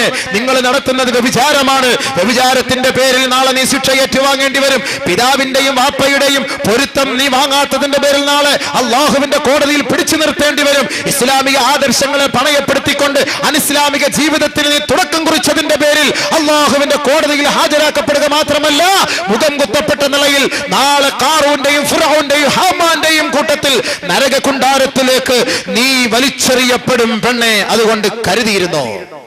നീയൊക്കെ നോക്കും, കുഴപ്പമില്ല, അതിന്റെ കൂടെ ഒക്കെ ജീവിച്ച് ഇങ്ങനെ അഡ്ജസ്റ്റ് ചെയ്ത് പോകാൻ. എവിടെങ്കിലും കൊണ്ടുവച്ച് നിന്റെ റൂഹ് പോയിട്ട് നിന്നെ കൊണ്ടുവന്ന് കുഴിയിലേക്ക് ഇറക്കി വെച്ച് നിന്റെ വായിലേക്ക് എല്ലാരും മണ്ണ് വാരിയിട്ടിട്ട് മടങ്ങിപ്പോയാൽ 2 മലക്കുകൾ വന്നിട്ട് അജ്ലസാക്കി നിന്നെ അവിടെ ഇരുത്തും, വൈഖലാക്കി ഉണർത്തും, വസഅലാക്കി നിന്നോട് ചോദിക്കും. ഓരോ ചോദ്യവും ചോദിക്കും. ആരാണടി പെണ്ണെ നിന്റെ റബ്ബ്? നീ ഇന്ന് വരെ അനുഷ്ഠിച്ച ജീവിത ശൈലി എന്തായിരുന്നു? നിന്റെ ഖിബ്ല ഏതായിരുന്നു? നിന്റെ ഇമാം ഏതായിരുന്നു? എന്നൊക്കെ ചോദിക്കുമ്പോ ഇസ്ലാമിക പാരമ്പര്യത്തെ പണയപ്പെടുത്തിക്കൊണ്ട് അനിസ്ലാമിക ജീവിതം കേവലം നൈമിഷികമായ ഒരു ചെറിയ സുഖത്തിന് വേണ്ടി പണയപ്പെടുത്തി പോയ പെണ്ണേ, നീ ആ മലക്കുകളുടെ മുന്നിൽ വെച്ച് വിളിച്ചു പറയും, ഹാ ഹാ ഹാ ലാദിരി ലാദിരി ലാദിരി. എനിക്കറിയാമായിരുന്നു നേരത്തെ ഇസ്ലാമിക ജീവിതത്തിൽ ഞാൻ കഴിഞ്ഞുകൂടിയപ്പോൾ, എന്റെ വാപ്പ മുസ്ലിമായപ്പോൾ, എന്റെ ഉമ്മ മുസ്ലിമായിരുന്നപ്പോൾ, അവരുടെ മുസ്ലിമായ പെണ്ണായി ഞാൻ ജീവിച്ചപ്പോൾ, ആ സമയത്തെങ്ങാണ് ഞാൻ മരിച്ചിരുന്നെങ്കിൽ എനിക്ക് നിങ്ങളുടെ ചോദ്യത്തിന് മറുപടി നൽകാൻ കഴിയുമായിരുന്നു. പക്ഷേ ഞാൻ ഒരു ചെറിയ സുഖത്തിന് വേണ്ടി, ക്ഷണികമായ സുഖത്തിന് വേണ്ടി, ഒരു ചെറുക്കന്റെ കൊഞ്ചല് കണ്ടുകൊണ്ട്, ഒരു ചെറുക്കന്റെ ചിരി കണ്ടുകൊണ്ട്, അവന്റെ ദുനിയാവിലെ കേവലം വിലയില്ലാത്ത ഒരു ആഹ്വാനം സ്വീകരിച്ചുകൊണ്ട്, അവന്റെ ക്ഷണം സ്വീകരിച്ചുകൊണ്ട്, അവന്റെ വലയിൽ കുടുങ്ങിക്കൊണ്ട്, ഇസ്ലാമിക ജീവിതത്തെ പണയപ്പെടുത്തിക്കൊണ്ട് അനിസ്ലാമിക ജീവിതം ഞാൻ നയിച്ചുപോയി. എനിക്കിപ്പോഴും മറതിയായി പോയി. എന്റെ ഖിബ്ല ഏതാന്ന് എനിക്കറിയില്ല, എന്റെ റബ്ബാരാണെന്ന് എനിക്കറിയില്ല, എന്റെ ഇമാം ആരാണെന്നറിയില്ല, ആരാണ് അല്ലാഹ്ന്നറിയില്ല. യാ വൈലത്താ യാ ഹസ്രത്താ, എനിക്ക് വന്ന നാശമേ. എന്നെ കൈക്ക് പിടിച്ച് സ്കൂളിൽ നിന്ന് കൊണ്ടുപോയി എനിക്കൊരു കള്ള ജീവിതം, മോശമായ ജീവിതം തന്ന എന്റെ കാമുകൻ എവിടെ? എന്റെ ബാപ്പയും എന്റെ ഉമ്മയും ഞാൻ ഇറങ്ങിപ്പോയപ്പോൾ, എന്റെ പെണ്ണെ നീ ഞങ്ങളുടെ മക്കളല്ല, നീ എന്റെ മോളല്ല, ഇനി ഈ വീട്ടിലേക്ക് കയറി വരരുത് എന്ന് പറഞ്ഞ എന്റെ ബാപ്പയും ഉമ്മ പോലും എന്നെ മറന്നുപോയി. അവർ പോലും എനിക്ക് ദുആ ചെയ്യുന്നില്ല എന്ന് ഖേദിച്ചു കൊണ്ടിരിക്കുമ്പോൾ പാമ്പുകളെയും തേളുകളെയും ആ ഖബറിലേക്ക് അല്ലാഹു വിന്യസിക്കുകയും ഖബറങ്ങനെ ഞെരിക്കുകയാണ്. അവളുടെ വാരിയല്ലുകൾ കോർക്കത്തക്ക നിലയിൽ ഞെരിക്കുകയാണ്. അവൾ നിലവിളിക്കുന്നു, പക്ഷേ ആ വിളി കേൾക്കാൻ ആരുമില്ല.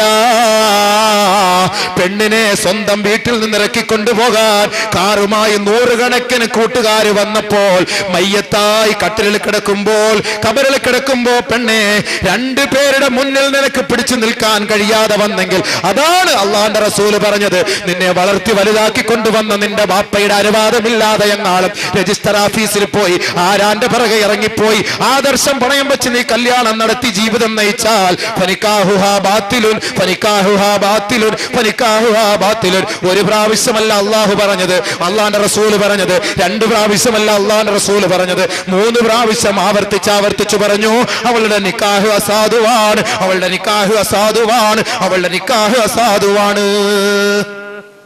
അതുകൊണ്ട് അല്ലാഹു പറഞ്ഞ എന്താ?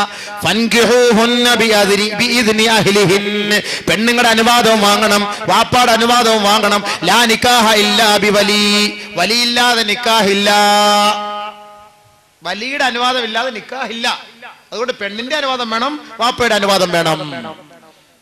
പെണ്ണിന്റെ അനുവാദമില്ലാതെ കൊണ്ട് സഹോദരന്മാരെ നിങ്ങൾ വിവാഹം കഴിച്ചു കൊടുക്കരുത്. ചില പെണ്ണുങ്ങൾക്കൊക്കെ ചില മനസ്സിന് ചില എന്തൊക്കെയോ ഒരു എന്ത്രാളിഫിക്കേഷൻ ഒക്കെ ഉണ്ടല്ലോ ഓരോരുത്തർക്ക്. എന്റെ ഭർത്താവ് ഇങ്ങനെ ആയിരിക്കണം, ഇങ്ങനെയുള്ള ആളായിരിക്കണം, അങ്ങനെയൊക്കെ ആയിരിക്കണം. അപ്പൊ എവിടെങ്കിലും ഒക്കെ നീ ഒരു പെണ്ണിനെ ഒരു ചെറുക്കനെ കണ്ട് ബുക്ക് ചെയ്ത് വെച്ചിട്ടുണ്ടെങ്കിൽ നീ ഒരു കാര്യം ചെയ്യ്, എന്റെ വാപ്പാടുത്തൊന്ന് നീ പറ, വാപ്പിച്ച ഞാൻ പറയുന്നത് കേൾക്കോ വാപ്പിച്ച. അത് പിന്നെ എന്താ മോളെ, നീ പറഞ്ഞ എല്ലാം ഞാൻ കേട്ടില്ലയോ. അപ്പം വാപ്പ വിചാരിച്ച് എന്താ പരീക്ഷയ്ക്ക് അങ്ങ് എറണാകുളത്ത് കൊണ്ടുപോകണം, കാറിൽ കൊണ്ടുപോകണം, എ സി ഒക്കെ ഇട്ടുകൊണ്ട് പോകണം എന്നൊക്കെ ആയിരിക്കും. ഞാനെന്താ മോളെ വാപ്പ വലിയ ഉഷാറായിട്ടൊക്കെ ഇങ്ങനെ ഇറങ്ങിയ വാപ്പയുടെ മനസ്സിൽ വേറെ എന്തോ ഉണ്ട്, ഇന്നൊരാളിനെ കൊണ്ട് എൻ്റെ മോളെ കെട്ടിക്കണം എന്നൊക്കെ പറഞ്ഞ് വലിയ മനസ്സിലിരിക്കുക. വാപ്പിച്ച എനിക്ക് എല്ലാം മേടിച്ചെന്ന് വാപ്പിച്ചല്ലയോ, ഞാൻ എന്തെല്ലാം പറഞ്ഞൊക്കെ വാപ്പിച്ചല്ലോ, ഞാൻ എപ്പോൾ എവിടെ പോയിട്ട് പള്ളിക്കൂടത്തിൽ പോയിട്ട് വന്നാലും ആദ്യം വാപ്പിച്ചായി കാണാനല്ലയോ വാപ്പിച്ച ഞാൻ ഇഷ്ടപ്പെടുന്നത്. എല്ലാം വാപ്പിച്ച ആണ് മോളെ, അതിനിപ്പോൾ എന്താ നീ പറ, നിന്റെ കാര്യം പറ. വാപ്പിച്ച ഞാൻ എങ്ങനെ പറയും വാപ്പിച്ചാന്ന് പറഞ്ഞ് ഇങ്ങനെ ഞെരിഞ്ഞിരിക്കുക. ഒരൊറ്റ ഓട്ടം ഉമ്മടക്കം ഉമ്മ ഒന്ന് പറയാം, എനിക്ക് വാപ്പിച്ചടുത്ത് പറയാൻ മനസ്സില്ല. അപ്പൊ ഉമ്മ പതുക്കെ രാത്രി തലയാടി മന്ത്രത്തിൻ്റെ ഇടക്കാലേ നമ്മുടെ കൊച്ചു പറഞ്ഞ എന്താണെന്നറിയോ, അവളുടെ കൂടെ പഠിക്കുന്ന ഒരു ചെറുക്കനുണ്ട്, നല്ല യോജിച്ച ഒരു ചെറുക്കനാണ്, നല്ല സ്വഭാവമാണ്, ക്ലാസ്സിൽ നല്ല പഠിക്കുന്നവനാണ്, അതുകൊണ്ട് ആ ചെറുക്കനെ ഒന്ന് കിട്ടിയാൽ കൊള്ളാന്ന് അവനാകൻ. അല്ലാ, ആദ്യം ഉമ്മായ ഇയാൾ തലാക്കിയല്ലും, പിന്നെ രണ്ടാമത് മോളെയും തലാക്കിയല്ലോ. ആ സമയത്ത് എല്ലാ സംഭവമൊക്കെ ശരി തന്നെയാണ്, എല്ലാം സംഭവം ക്ലിയർ തന്നെയാണ്. പക്ഷെ ആ സമയത്ത് ആ ഒരു വാക്ക് മൂപ്പിലാന്റെ മനസ്സിൽ വേറെ എന്തൊക്കെയുണ്ട്, അത് കളഞ്ഞിട്ട് നീ സ്വന്തമായിട്ടൊരു പെണ്ണിനെ ഇഷ്ടപ്പെടുക എന്ന് പറഞ്ഞാൽ പിന്നെ അടിയായി വഴക്കായി ഇവൻ അവസാനം കെട്ടിക്കോ അന്ന് വലിയായിട്ടിരിക്കും. ഏത് മനസ്സോടെ ഞാൻ കെട്ടിച്ചു തന്നിരിക്കുന്നുള്ളൂ, ഒരു സാധനം എൻ്റെ കുടുംബത്തിൽ ഞാൻ തരില്ല, എനിക്ക് ഒരംശം തരില്ല, എന്നൊക്കെ ഞാൻ കെട്ടിച്ചെന്നു സ്വസ്ഥമായിട്ട് ജീവിച്ചോണം, റാഹത്തോടെ നീ ജീവിച്ചോണം. എന്തെങ്കിലും പ്രശ്നം വന്നാൽ എന്നോട് പറയരുത്. അങ്ങനെയൊന്നും അല്ല പറയേണ്ടത്. പിന്നെന്താണ്, ഇദാ അതാകും മൻ തർളൗന ദീനഹു വഖുലുഖഹു ഫസവ്വിജൂഹു. ഈ ചെറുക്കനെ കുറിച്ച് ഈ പെണ്ണെ മോള് പരിചയപ്പെടുത്തി. മോളോട് ഇത്രയും സ്നേഹമുള്ളവനാ വാപ്പയായിരുന്നല്ലോ നീ ഒന്ന് ആലോചിക്ക്. പോയി ആ ചെറുക്കന്റെ കുടുംബം, അവന്റെ മഹിമ, അവന്റെ സ്വഭാവം, അവന്റെ അവസ്ഥ, അവന്റെ സാമ്പത്തികം എല്ലാം ഒന്ന് നീ ഒന്ന് മനസ്സിലാക്ക്. അതല്ലാതെ ചാടാതെ പെടയാതെ വെളിച്ചപ്പാട് കാണിക്കാതെ നീ ഒന്ന് പോയിട്ടൊന്ന് നോക്ക്, എങ്ങനെ ഉണ്ടെന്ന് സംസാരിച്ച് നോക്ക് കുടുംബവുമായിട്ട്. അങ്ങനെ ബന്ധപ്പെട്ട് മന്നെ അന്വേഷിച്ചപ്പോൾ നിന്റെ അടുക്കലേക്ക് ആലോചനയുമായി വന്നവർ ദീനി നിഷ്ഠയുള്ളവനായിരുന്നു, സ്വഭാവ മഹിമയുള്ളവനായിരുന്നു എങ്കിൽ നിന്റെ പെണ്ണുമായി യോജിച്ചു പോകാൻ പൊരുത്തപ്പെട്ടവരാണെന്ന് മനസ്സിലാക്കിയാൽ ഫസവ്വിജൂ, ബാപ്പാ നീ ആ വിവാഹം നടത്തി കൊടുക്കണം. വയില്ല, അങ്ങനെ അല്ല എങ്കിൽ വാപ്പ ശാഠ്യം പിടിച്ചുകൊണ്ട് ഇല്ല ഞാൻ പിടിക്കുന്ന മൊയിലിന് 3 കൊമ്പ്, എന്റെ മോളാണ്, ഞാൻ കെട്ടിച്ചു കൊടുക്കൂല, എനിക്കിഷ്ടമുള്ളവനെ കെട്ടിച്ചു കൊടുക്കുള്ളൂ എന്ന് പറഞ്ഞ് ശാഠ്യം പിടിച്ചാൽ തകുൻ ഫിത്നത്തുൻ ഫിൽ അർദ് വഫസാദുൻ അരീം, ഭൂമിയിൽ വലിയ കുഴപ്പമുണ്ടാകുമെന്ന് സയ്യിദുനാ റസൂലുള്ളാഹി. എന്താ കുഴപ്പം? ശരി, വാപ്പയുടെ ഇഷ്ടം അനുസരിച്ച് കെട്ടിച്ചോ, ഒരു കുഴപ്പമില്ല, ഞാൻ തയ്യാറാണ്. കല്യാണം എല്ലാം ആലോചിച്ച് കല്യാണത്തിന്റെ തലേ മൈലാഞ്ചി ഇടുന്ന സമയത്ത് ഇവൻ ഇപ്പുറത്ത് ഇങ്ങനെ കോളേജുമായിട്ട് വന്നിക്കും, ഇവളിങ്ങനെ ഞാൻ മുകളിലോട്ട് പോയിട്ട് വരട്ടെന്ന് പറഞ്ഞപ്പോ മോളിൽ നിന്നൊക്കെ വഴി തന്നെ നേരത്തെ ഇട്ട് വെച്ചിട്ടുണ്ട്, അതൊക്കെ റെഡിയാക്കി കൊടുത്തിട്ടുണ്ട്. അതിലേക്കൂടെ ഇതൊക്കെയായിട്ട് നാളെ കല്യാണത്തിന് അണിയാനുള്ള സ്വർണ്ണമൊക്കെ എടുത്ത് അണിഞ്ഞുകൊണ്ട് ഒരൊറ്റ ഓട്ടം. പിറ്റേന്ന് വാപ്പ വലിക്ക് വരുമ്പോ മോളെ കാണാനില്ല. ഫസാദായി. ഹാജിയാർക്ക് പിന്നെ ചങ്കു ഉയർത്തി നടക്കാൻ പറ്റൂല. പിന്നെ ആചാരം എന്താ ചെയ്യുക, അങ്ങോട്ട് പോയിട്ട് റെയിൽവേ സ്റ്റേഷനെ പെണ്ണുള്ള ട്രെയിൻ വരുന്ന വഴിക്ക് അടുത്ത് അങ്ങോട്ട് ചാടുക, മരിക്കുക. ഫസാദുൻ തക്കുൻ ഫിത്നത്തുൻ ഫിൽ അർളി വഫസാദുൻ അരീം. അല്ലെങ്കിൽ കല്യാണത്തിന്റെ തലേന്ന് പെണ്ണൊളിച്ചോടി പോയി ആചാരേ എന്ന് പറഞ്ഞ് കളിയാക്കൂലേ. അതുകൊണ്ട് നേരത്തെ കൂടി ആലോചിച്ച പെണ്ണിന് യോജിച്ചതാണെങ്കിൽ അൽഹംദുലില്ലാഹ് സംഭവമൊക്കെ ക്ലിയർ ആണെന്ന് അന്വേഷിച്ചിട്ട് അങ്ങോട്ട് കെട്ടിച്ചോട്, പ്രശ്നം തീർന്ന്. അതാണ് ഇസ്ലാം. അതാണ് സ്വഭാവ മഹിമയുള്ളവൻ. അതുകൊണ്ട് കല്യാണം കഴിക്കുമ്പോൾ തിരഞ്ഞെടുക്കേണ്ടത് എന്താ? സമ്പത്താണോ, കുടുംബ മഹിമയാണോ, സൗന്ദര്യമാണോ, ദീനാണോ, എന്താ? അതും പ്രവാചകൻ തന്നെ പറയട്ടെ. എല്ലാ കല്യാണ സദസ്സുകളിലും ഇമാമിങ്ങൾ ഓതുന്ന ഹദീസാണ്, തുൻകഹുൽ മർഅതു ലിഅർബഇൻ ലിമാലിഹാ വലിഹസബിഹാ വലിജമാലിഹാ വലിദീനിഹാ ഫൽഫർ ബിദാത്തിദ്ദീൻ തരിബത് യദാക്. പൊതുവെ വിവാഹം കഴിക്കപ്പെടാറുള്ളത് 4 കാര്യങ്ങൾ പരിഗണിച്ചുകൊണ്ടാണ്. നിക്കാഹിന്റെ വേദിയിൽ ഇതൊക്കെ പറയാറുണ്ട്, പക്ഷേ അർത്ഥം അറിയില്ല. അതുകൊണ്ട് എന്താണ് കല്യാണം എന്നറിയില്ല. പൊതുവെ വിവാഹം കഴിക്കപ്പെടാറുള്ളത് 4 കാര്യങ്ങൾ പരിഗണിച്ചുകൊണ്ടാണ്. ലിമാലിഹ, അവളുടെ സമ്പത്ത്, വലിഹസബിഹ, അവളുടെ കുലീനത, വലിദീനിഹ, വലിഹസബിഹ, വലിജമാലിഹ, അവളുടെ സൗന്ദര്യം, വലിദീനിഹ, അവളുടെ മതനിഷ്ഠ. ഈ 4 കാര്യങ്ങളാണ് പൊതുവെ വിവാഹവേദികളിൽ പരിഗണിക്കപ്പെടാറുള്ളത്, വിവാഹങ്ങളിൽ പരിഗണിക്കപ്പെടാറുള്ളതെങ്കിൽ റസൂലുള്ളാഹി സ്വല്ലല്ലാഹു അലൈഹി വസല്ലമ തങ്ങൾ പറഞ്ഞു, ഫൽഫർ ബിദാത്തിദ്ദീൻ, ദീനീ നിഷ്ഠയുള്ള, മതബോധമുള്ള, മതനിഷ്ഠയുള്ള പെണ്ണിനെ നീ തെരഞ്ഞെടു. അങ്ങനെയെങ്കിൽ നീ വിജയിച്ചു, ഇല്ലെങ്കിൽ നിന്റെ 2 കൈയും മണ്ണിൽ പൊതഞ്ഞു പോകും എന്ന് പറഞ്ഞാൽ മുഖം കുത്തി നീ വീണ് ആക്സിഡന്റ് ആയി ബ്രേക്ക് ഡൗൺ ആയി പോകുന്നർത്ഥം.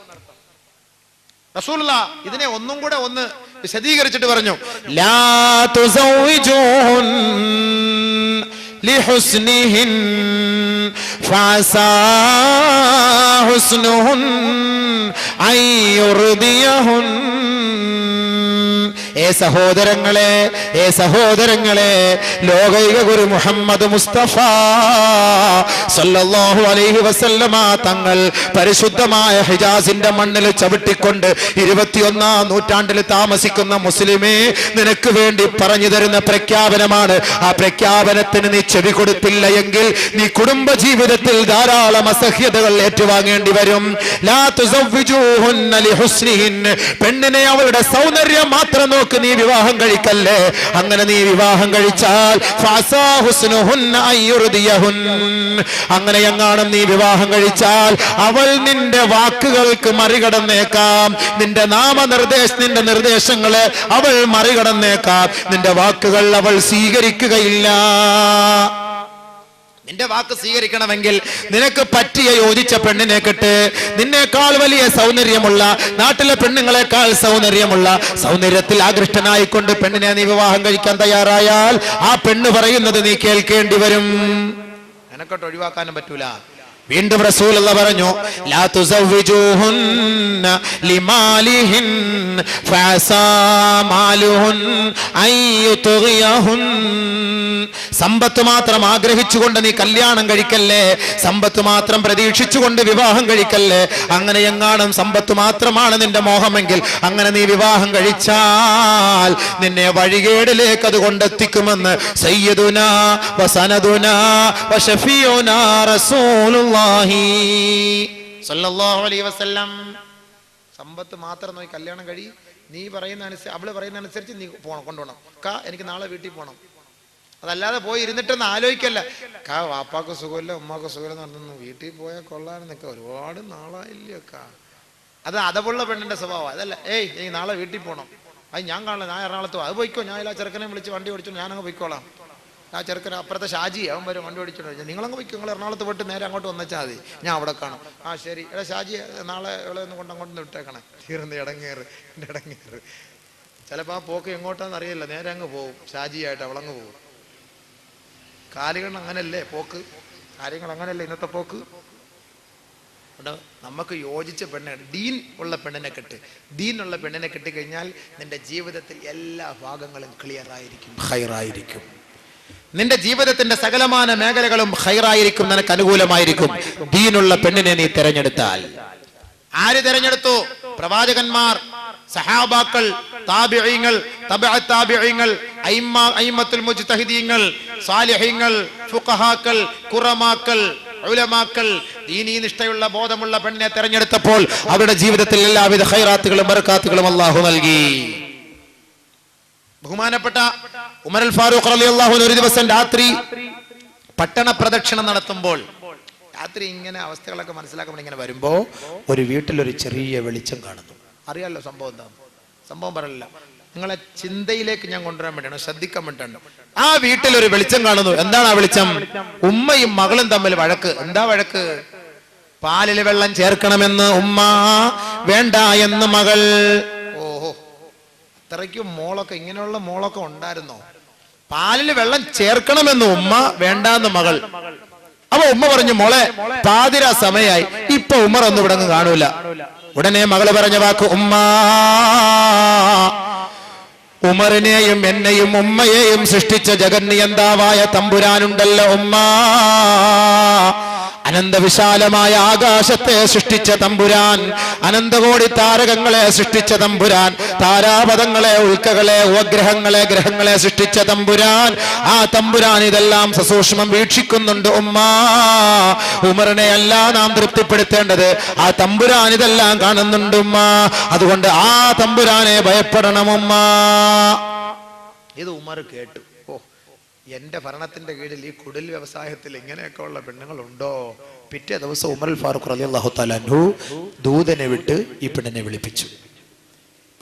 പെണ്ണപ്പോഴേ മനസ്സിലാക്കി. അല്ലാഹ് പോയി ഇടങ്ങേറായി. ഉമർ ഇന്നലെ അറിഞ്ഞ സംഭവം. കാരണം ഉമർ വിളിച്ചെന്ന് പറഞ്ഞു കഴിഞ്ഞാൽ അതാണ്. കാരണം ഉമർ കരുനാഗപ്പള്ളിയിൽ നിന്ന് കൊല്ലത്തേക്ക് പോകുന്നു, പിശാച് കൊല്ലത്ത് നിന്ന് കരുനാഗപ്പള്ളിയിലേക്ക് വരുന്നു എന്ന് എങ്ങനെയെങ്കിലും പറഞ്ഞു കഴിഞ്ഞാൽ കുറ്റിവട്ടത്തെത്തുന്നതിന് മുമ്പേ അവിടുന്ന് തിരിഞ്ഞ് KMML അവിടുന്ന് വലത്തോട്ട് തിരിഞ്ഞ് റൗണ്ട് അടിച്ച് അങ്ങോട്ട് പോയി കളയും. ഇങ്ങോട്ട് വരാനൊക്കത്തില്ല. ഇപ്പൊ അത്രയ്ക്കും പിശാചിന് പോലും ഉമറിനെ പേടിയാണ്. അപ്പൊ ഉമർ ഫാറൂഖ് റളിയല്ലാഹു വിളിക്കുന്നു പറഞ്ഞപ്പോൾ മനസ്സിലായി എന്റെ തല പോയി തീർന്നു. ഉമ്മ ഞാൻ അന്നേരം പറഞ്ഞില്ലേ പോയി ഹൈർ അവിടെ പോയി നിന്നു. ഉമറിന്റെ സമക്ഷത്തിലെത്തിയപ്പോൾ ഉമറുൽ ഫാറൂഖ് ചോദിച്ചു, മോളെ നിന്നെ എന്തിനാണ് ഇവിടെ ഹാജരാക്കിയതെന്ന് അറിയുമോ? അറിയാം, ഇന്നലെ രാത്രി നടന്ന സംഭവം. ഞാൻ പറഞ്ഞില്ല, എന്റെ ഉമ്മയാ പറഞ്ഞു. എല്ലാം ഞാൻ കേട്ടു മോളെ. നീ എന്തിനു ദുഃഖിക്കണം, പ്രയാസപ്പെടുന്നത്? നിന്റെ ആ പാതിരാ സമയത്തുള്ള സംഭാഷണം ഈ ഉമർ വീക്ഷിച്ചു പോയി, കേട്ടുപോയി. പക്ഷേ നിന്റെ സംഭാഷണത്തിൽ എനിക്ക് അള്ളാഹുവിനെ തൃപ്തിപ്പെടുത്തിയ, എന്റെ മനം കുളിർക്കുന്ന തരത്തിലുള്ള വാക്ക് ഞാൻ കേട്ടുപോയി. മോളെ, അള്ളാഹുവിനെ നീ ഭയപ്പെടുന്ന പെണ്ണാണ്. പാവപ്പെട്ട കുടിലിൽ, ചെറ്റക്കുടിലിൽ താമസിക്കുന്ന പാൽക്കാരി പെണ്ണിന്റെ മോളെ, മദീന പട്ടണത്തിന്റെ കടിഞ്ഞാൻ പിടിക്കുന്ന മഹാനായ അമീറുൽ മുഅ്മിനീൻ ഉമറുൽ ഫാറൂഖിന്റെ മകന്, ബഹുമാനപ്പെട്ട ഉമറുൽ ഫാറൂഖ് ആ പെണ്ണിനെ വിവാഹം കഴിച്ചു കൊടുക്കുകയാണ്. രാജ്യത്തിന്റെ കിരീടാവകാശിയെ, രാജ്യത്തിന്റെ കിരീടാവകാശി, നാട്ടിലുള്ള ലക്ഷം വീട് കോളനിയില് അല്ലെങ്കിൽ റെയിൽവേ പുറമ്പോക്കില് താമസിക്കുന്ന സുന്ദരിയും സുശീലയുമായ പതിവ്രതയായ നല്ല സുന്ദരിയായ ദീനീ ബോധമുള്ള ഒരു പെണ്ണിന് അവളുടെ കുടുംബമോ അവളുടെ വീടോ അവളുടെ കൊട്ടാരമോ ഒന്നും നോക്കിയില്ല. അന്യപുരുഷനെ നോക്കാതെ അള്ളാഹുവിനെ രാത്രിയും പകലുമെന്നില്ലാതെ ഒളിഞ്ഞും തെളിഞ്ഞും രഹസ്യത്തിലും പരസ്യത്തിലും അള്ളാഹയെ സൂക്ഷിക്കുന്ന ഈ പെണ്ണാണ് എന്റെ മകന് സഖിയായി വരേണ്ടതെന്ന് മനസ്സിലാക്കി മദീന പട്ടണത്തിൽ കടിഞ്ഞാൻ പിടിക്കുന്ന മഹാനായ വീരശൂര പരാക്രമിയായ ഉമറുൽ ഫാറൂഖ് റളിയല്ലാഹു തആല അൻഹു തന്റെ മകനായ ആസിം റളിയല്ലാഹു അൻഹുവിന് ഫാത്തിമ എന്ന് പറയുന്ന പാൽക്കാരിയെ കെട്ടിച്ചു കൊടുത്തു. നമ്മൾ ചെയ്യുവോ? ഒന്ന് ആലോചിച്ച് നോക്ക്. നമ്മൾ ചെയ്യുവോ? ഉമറുൽ ഫാറൂഖ് ചെയ്ത ജീവിതം എന്താ ഇവിടെ തെരഞ്ഞെടുത്തത്? ദീൻ. ദീൻ ദീനിനിഷ്ഠയുള്ളവനെ തെരഞ്ഞെടുത്തു. അവരുടെ രണ്ടുപേരുടെയും വൈവാഹിക ജീവിതത്തിലൂടെ, ദാമ്പത്യ ജീവിതത്തിലൂടെ ലൈല എന്ന ഒരു മഹദിയെ അവർ ജന്മം നൽകി. ലൈല എന്ന മഹദിയിലൂടെ പാരമ്പര്യമായി ലൈലയിൽ നിന്ന് വന്ന കുട്ടിയാണ് ഭാവി കാലങ്ങളിൽ അറിയപ്പെട്ട രണ്ടാം ഉമർ എന്നറിയപ്പെട്ട മദീനയെ അടക്കി വാണിരുന്ന മഹാനായ ഉമർ ഇബ്നു അബ്ദുൽ അസീസ് റളിയല്ലാഹു അൻഹു. സക്കാത്തിന്റെ വിഹിതങ്ങൾ മുഴുവൻ ശേഖരിച്ചിട്ട് മദീനയിൽ ഒരു പാവപ്പെട്ടവൻ പോലും സക്കാത്ത് വാങ്ങിക്കാൻ അർഹനല്ല എന്ന് മനസ്സിലാക്കി, ഒരു സക്കാത്ത് വാങ്ങിക്കാൻ ഒരു പാവപ്പെട്ടവൻ പോലും ഇല്ല എന്ന് മനസ്സിലാക്കിയ മഹാനായ ഉമർ ഇബ്നു അബ്ദുൽ അസീസ് അദ്ദേഹത്തിന്റെ ഭരണകാലത്ത് ആദ്യമായി മദീനയിൽ നിന്ന് സക്കാത്തിന്റെ വിഹിതം അന്യനാട്ടിലേക്ക് അയച്ചത് മഹാനായ ഉമർ ഇബ്നു അബ്ദുൽ അസീസിന്റെ കാലഘട്ടത്തിലാണ്. ആ ഉമർ ഇബ്നു അബ്ദുൽ അസീസ് പരമ്പരാഗതമായി ഏത് കുടുംബത്തിൽ നിന്ന് വന്നതാണ്? മഹാനായ ഒന്നാം ഉമറിന്റെ കുടുംബത്തിൽ നിന്ന് ജനിച്ചത് വീണതാണ്. ആ മഹാനായ ഉമർ ഇബ്നു അബ്ദുൽ അസീസ് വളരെ തുച്ഛമായ വേതനം പറ്റിക്കൊണ്ടാണ് സർക്കാർ ജോലി ചെയ്തത് എങ്കിൽ, ബഹുമാനമുള്ളവരെ, സർക്കാർ ജോലിയിൽ കൃത്യനിഷ്ഠത പാലിച്ചിരുന്ന ഉമർ ഇബ്നു അബ്ദുൽ അസീസിന്റെ കൈകളിലായിരുന്നു ഖജനാവിന്റെ താക്കോൽ. ഒരു ദിവസം അദ്ദേഹം ഖുർആൻ പാരായണം നടത്തിക്കൊണ്ടിരിക്കുന്നു. അദ്ദേഹത്തിന്റെ കയ്യിൽ ഒരു ചെറിയ വിളക്കുണ്ടായിരുന്നു. പാണ്ടക്കെട്ടിൽ നിന്ന് വിളക്കെടുത്ത് കത്തിച്ചു വെച്ച് പരിശുദ്ധ ഖുർആൻ പാരായണം ചെയ്യുന്ന ഉമർ ഇബ്നു അബ്ദുൽ അസീസിനെ തന്റെ അനുയായികൾ കണ്ടപ്പോൾ പറഞ്ഞു, മഹാനവറുകളെ, എന്തിനാണ് അങ്ങയുടെ പാണ്ടക്കെട്ടിൽ നിന്ന് വിളക്കെടുത്ത് വെച്ച് കത്തിച്ച് ഖുർആൻ പാരായണം നടത്തുന്നത്? ഇത് സർക്കാരിന്റെ സ്ഥാപനമാണല്ലോ, ഗവൺമെന്റിന്റെ സ്ഥാപനമാണല്ലോ, അതിന്റെ അധികാരം അങ്ങേക്കാണല്ലോ, അങ്ങേക്ക് ഇതിന്റെ താക്കോലുണ്ടല്ലോ, അങ്ങേക്ക് എന്തിനാണ് ഗവൺമെന്റ് വിളക്ക് തന്നിരിക്കുമ്പോൾ ആ വെളിച്ചത്ത് വെച്ച് ഖുർആൻ പാരായണം നടത്തിക്കൂടെ? എന്തിനാണ് മഹാനവറുകളെ അങ്ങയുടെ വിളക്കിലെ വെളിച്ചം, അങ്ങയുടെ വിളക്കിലെ എണ്ണ കത്തിച്ചു കളയുന്നതെന്ന് ഒരനുയായി ചോദിച്ചപ്പോൾ മഹാനായ ഉമർ ഇബ്നുൽ ഫാറൂഖ് പറഞ്ഞു, ഉമർ ഇബ്നു അബ്ദുൽ അസീസ് പറഞ്ഞു, ഏ സഹോദരാ, ഗവൺമെന്റ് എനിക്ക് വിളക്ക് തന്നത് എനിക്ക് ഖുർആൻ ഓതാനല്ല, ഈ മദീനയുടെ ജോലി ചെയ്ത് പൂർത്തിയാക്കാനാണ്. ഗവൺമെന്റ് എനിക്ക് ഉത്തരവാദിത്വം തന്നിട്ടുണ്ടെങ്കിൽ ആ ഉത്തരവാദിത്വം പൂർത്തീകരിക്കാനാണ് ഈ വിളക്ക് കത്തിച്ചു തന്നത്. ഖുർആൻ ഓതൽ അബ്ദുൽ അസീസിന്റെ സ്വന്തം കാര്യമാണ്, ആഭ്യന്തര പ്രശ്നമാണ്, സ്വന്തം കാര്യമാണ്. സ്വന്തം കാര്യം ഗവൺമെന്റിന്റെ ജോലി ചെയ്യേണ്ട ആ വിളക്കിൽ ഞാൻ ഖുർആൻ പാരായണം നടത്തിയാൽ ചെയ്താൽ അള്ളാന്റെ കോടതിയിൽ ഞാൻ പോയി ഇതിന് പരിഹാരം പറയേണ്ടി വരും. അതുകൊണ്ട് വേണ്ട, അതിന് ഉമർ തയ്യാറല്ല. അതുകൊണ്ട് ഞാൻ എന്റെ പാണ്ടക്കെട്ടിൽ നിന്ന് വിളക്ക് കത്തിച്ചു വെച്ച് എന്റെ സ്വന്തം കാര്യമായ ഖുർആൻ ഞാൻ ഓതിക്കൊള്ളാമെന്ന് പറഞ്ഞ് ദീനീ നിഷ്ഠയിൽ ചങ്കൂറ്റം കാണിച്ച ഈ മഹാനവറുകൾ ജന്മമെടുത്തെങ്കിൽ ദീനീ നിഷ്ഠയുള്ള പെണ്ണിനെ തെരഞ്ഞെടുത്ത് സഖിയാക്കി മാറ്റിയതിന്റെ പേരിലാണ് ഇത് സാധിച്ചത്. ഇവിടെയാണ് മനസ്സിലാക്കേണ്ടത്. ഉമർ ബിൻ അബ്ദുൽ അസീസിന് ഈ ഒരു സ്വഭാവം കിട്ടാൻ കാരണം ദീനീ നിഷ്ഠയായ കുടുംബത്തിൽ നിന്ന് ജനിച്ചു വീണവനായതുകൊണ്ടാണ്. അതാണ് നമ്മളും തെരഞ്ഞെടുക്കേണ്ടത്. അതാണ്. അള്ളാഹു അതിന് തൗഫീഖ് നൽകട്ടെ. അതാ പറഞ്ഞത് ദീനീ ബോധമുള്ള പെണ്ണിനെ നീ തെരഞ്ഞെടുക്കുന്നർത്ഥം.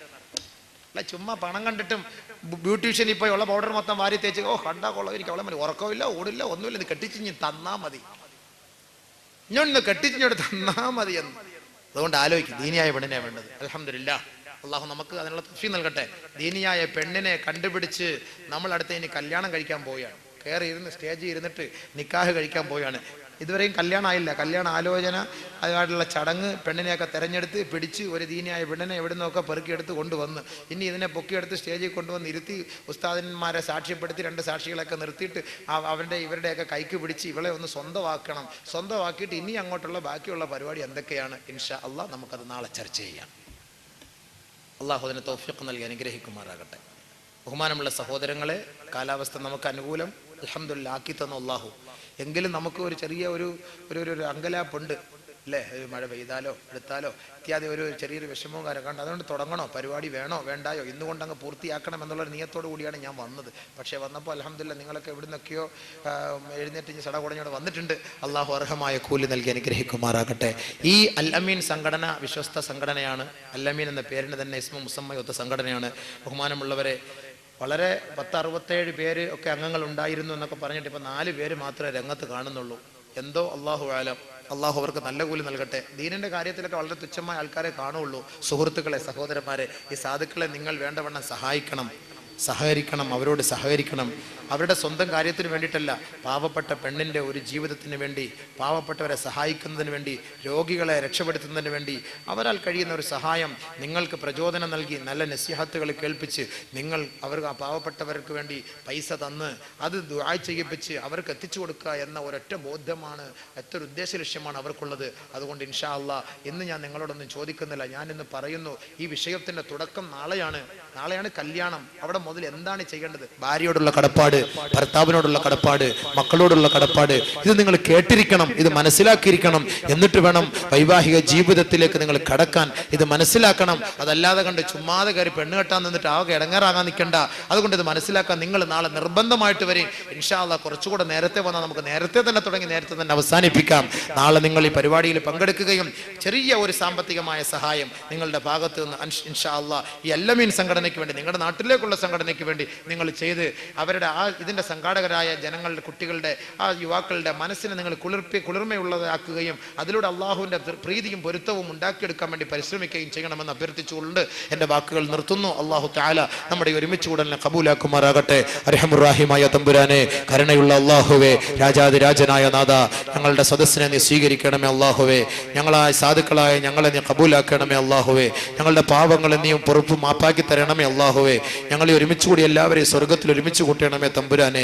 ഈ കേട്ടതെല്ലാം അമലിൽ കൊണ്ടുവരാൻ തൗഫീഖ് നൽകണമേ അള്ളാഹുവേ. ഞങ്ങളുടെ ഭാര്യമാരെ സാലിഹാത്തുകളാക്കണേ അള്ളാഹ്, ഭർത്താക്കന്മാരെ സാലിഹ്യങ്ങളാക്കണേ അള്ളാഹ്. ഇവിടെ ഒരുമിച്ച് കൂടി എല്ലാവരെയും സ്വർഗ്ഗത്തിന്റെ ആരാമത്തിൽ ഒരുമിച്ച് കൂട്ടണമേ അള്ളാഹുവേ. പടച്ചവനെ, ഈ സംഘടനയ്ക്ക് വേണ്ടി പ്രവർത്തിക്കുന്നവർക്ക് ഇഖ്ലാസും ഈമാനും അള്ളാഹുവേ ധൈര്യവും ചങ്കൂറ്റവും നൽകി നിന്റെ തൃപ്തിക്കും നിന്റെ പൊരുത്തത്തിനും കരസ്ഥമാകുന്ന പ്രവർത്തനങ്ങൾ ചെയ്യാൻ അവർക്ക് തൗഫീഖ് നൽകണമേ യാ അല്ലാഹ്. ഈ പരിശുദ്ധമായ രാവ്, ഈ ലയാലിൻ അശ്ർ എന്ന് നീ വിശേഷിപ്പിച്ച ഈ ദുൽഹജ്ജിന്റെ ഈ 10 രാത്രികളിൽ അല്ലാഹുവേ അതിൽ ഒരു രാത്രി 2 രാത്രി 4 രാത്രി നിനക്ക് വേണ്ടി പള്ളിയുടെ മുറ്റത്തിൽ ഒരുമിച്ച് കൂടിയ ഞങ്ങൾ നിനക്ക് വേണ്ടി ആരെല്ലാം സദഖകൾ ചെയ്യുന്നുവോ ഒരാളെ പോലും നീ വൃഥാവിലാക്കല്ലേ അല്ലാ. ഒരാൾക്ക് നീ മാരകമായ രോഗം നൽകല്ലേ അല്ലാ. പഠിച്ചവനെ നല്ലതിന് വേണ്ടി ദീനിനിയായ ഖൈറിന് വേണ്ടി ആരൊരാൾ 1 രൂപ തന്ന് സഹായിക്കുന്നുവോ പഠിച്ചവനെ 10,000 രൂപ ചെലവ് വരുന്ന രോഗങ്ങൾ അവർക്കോ അവരുടെ കുടുംബത്തിനോ നീ നൽകല്ലേ യാ അല്ലാ.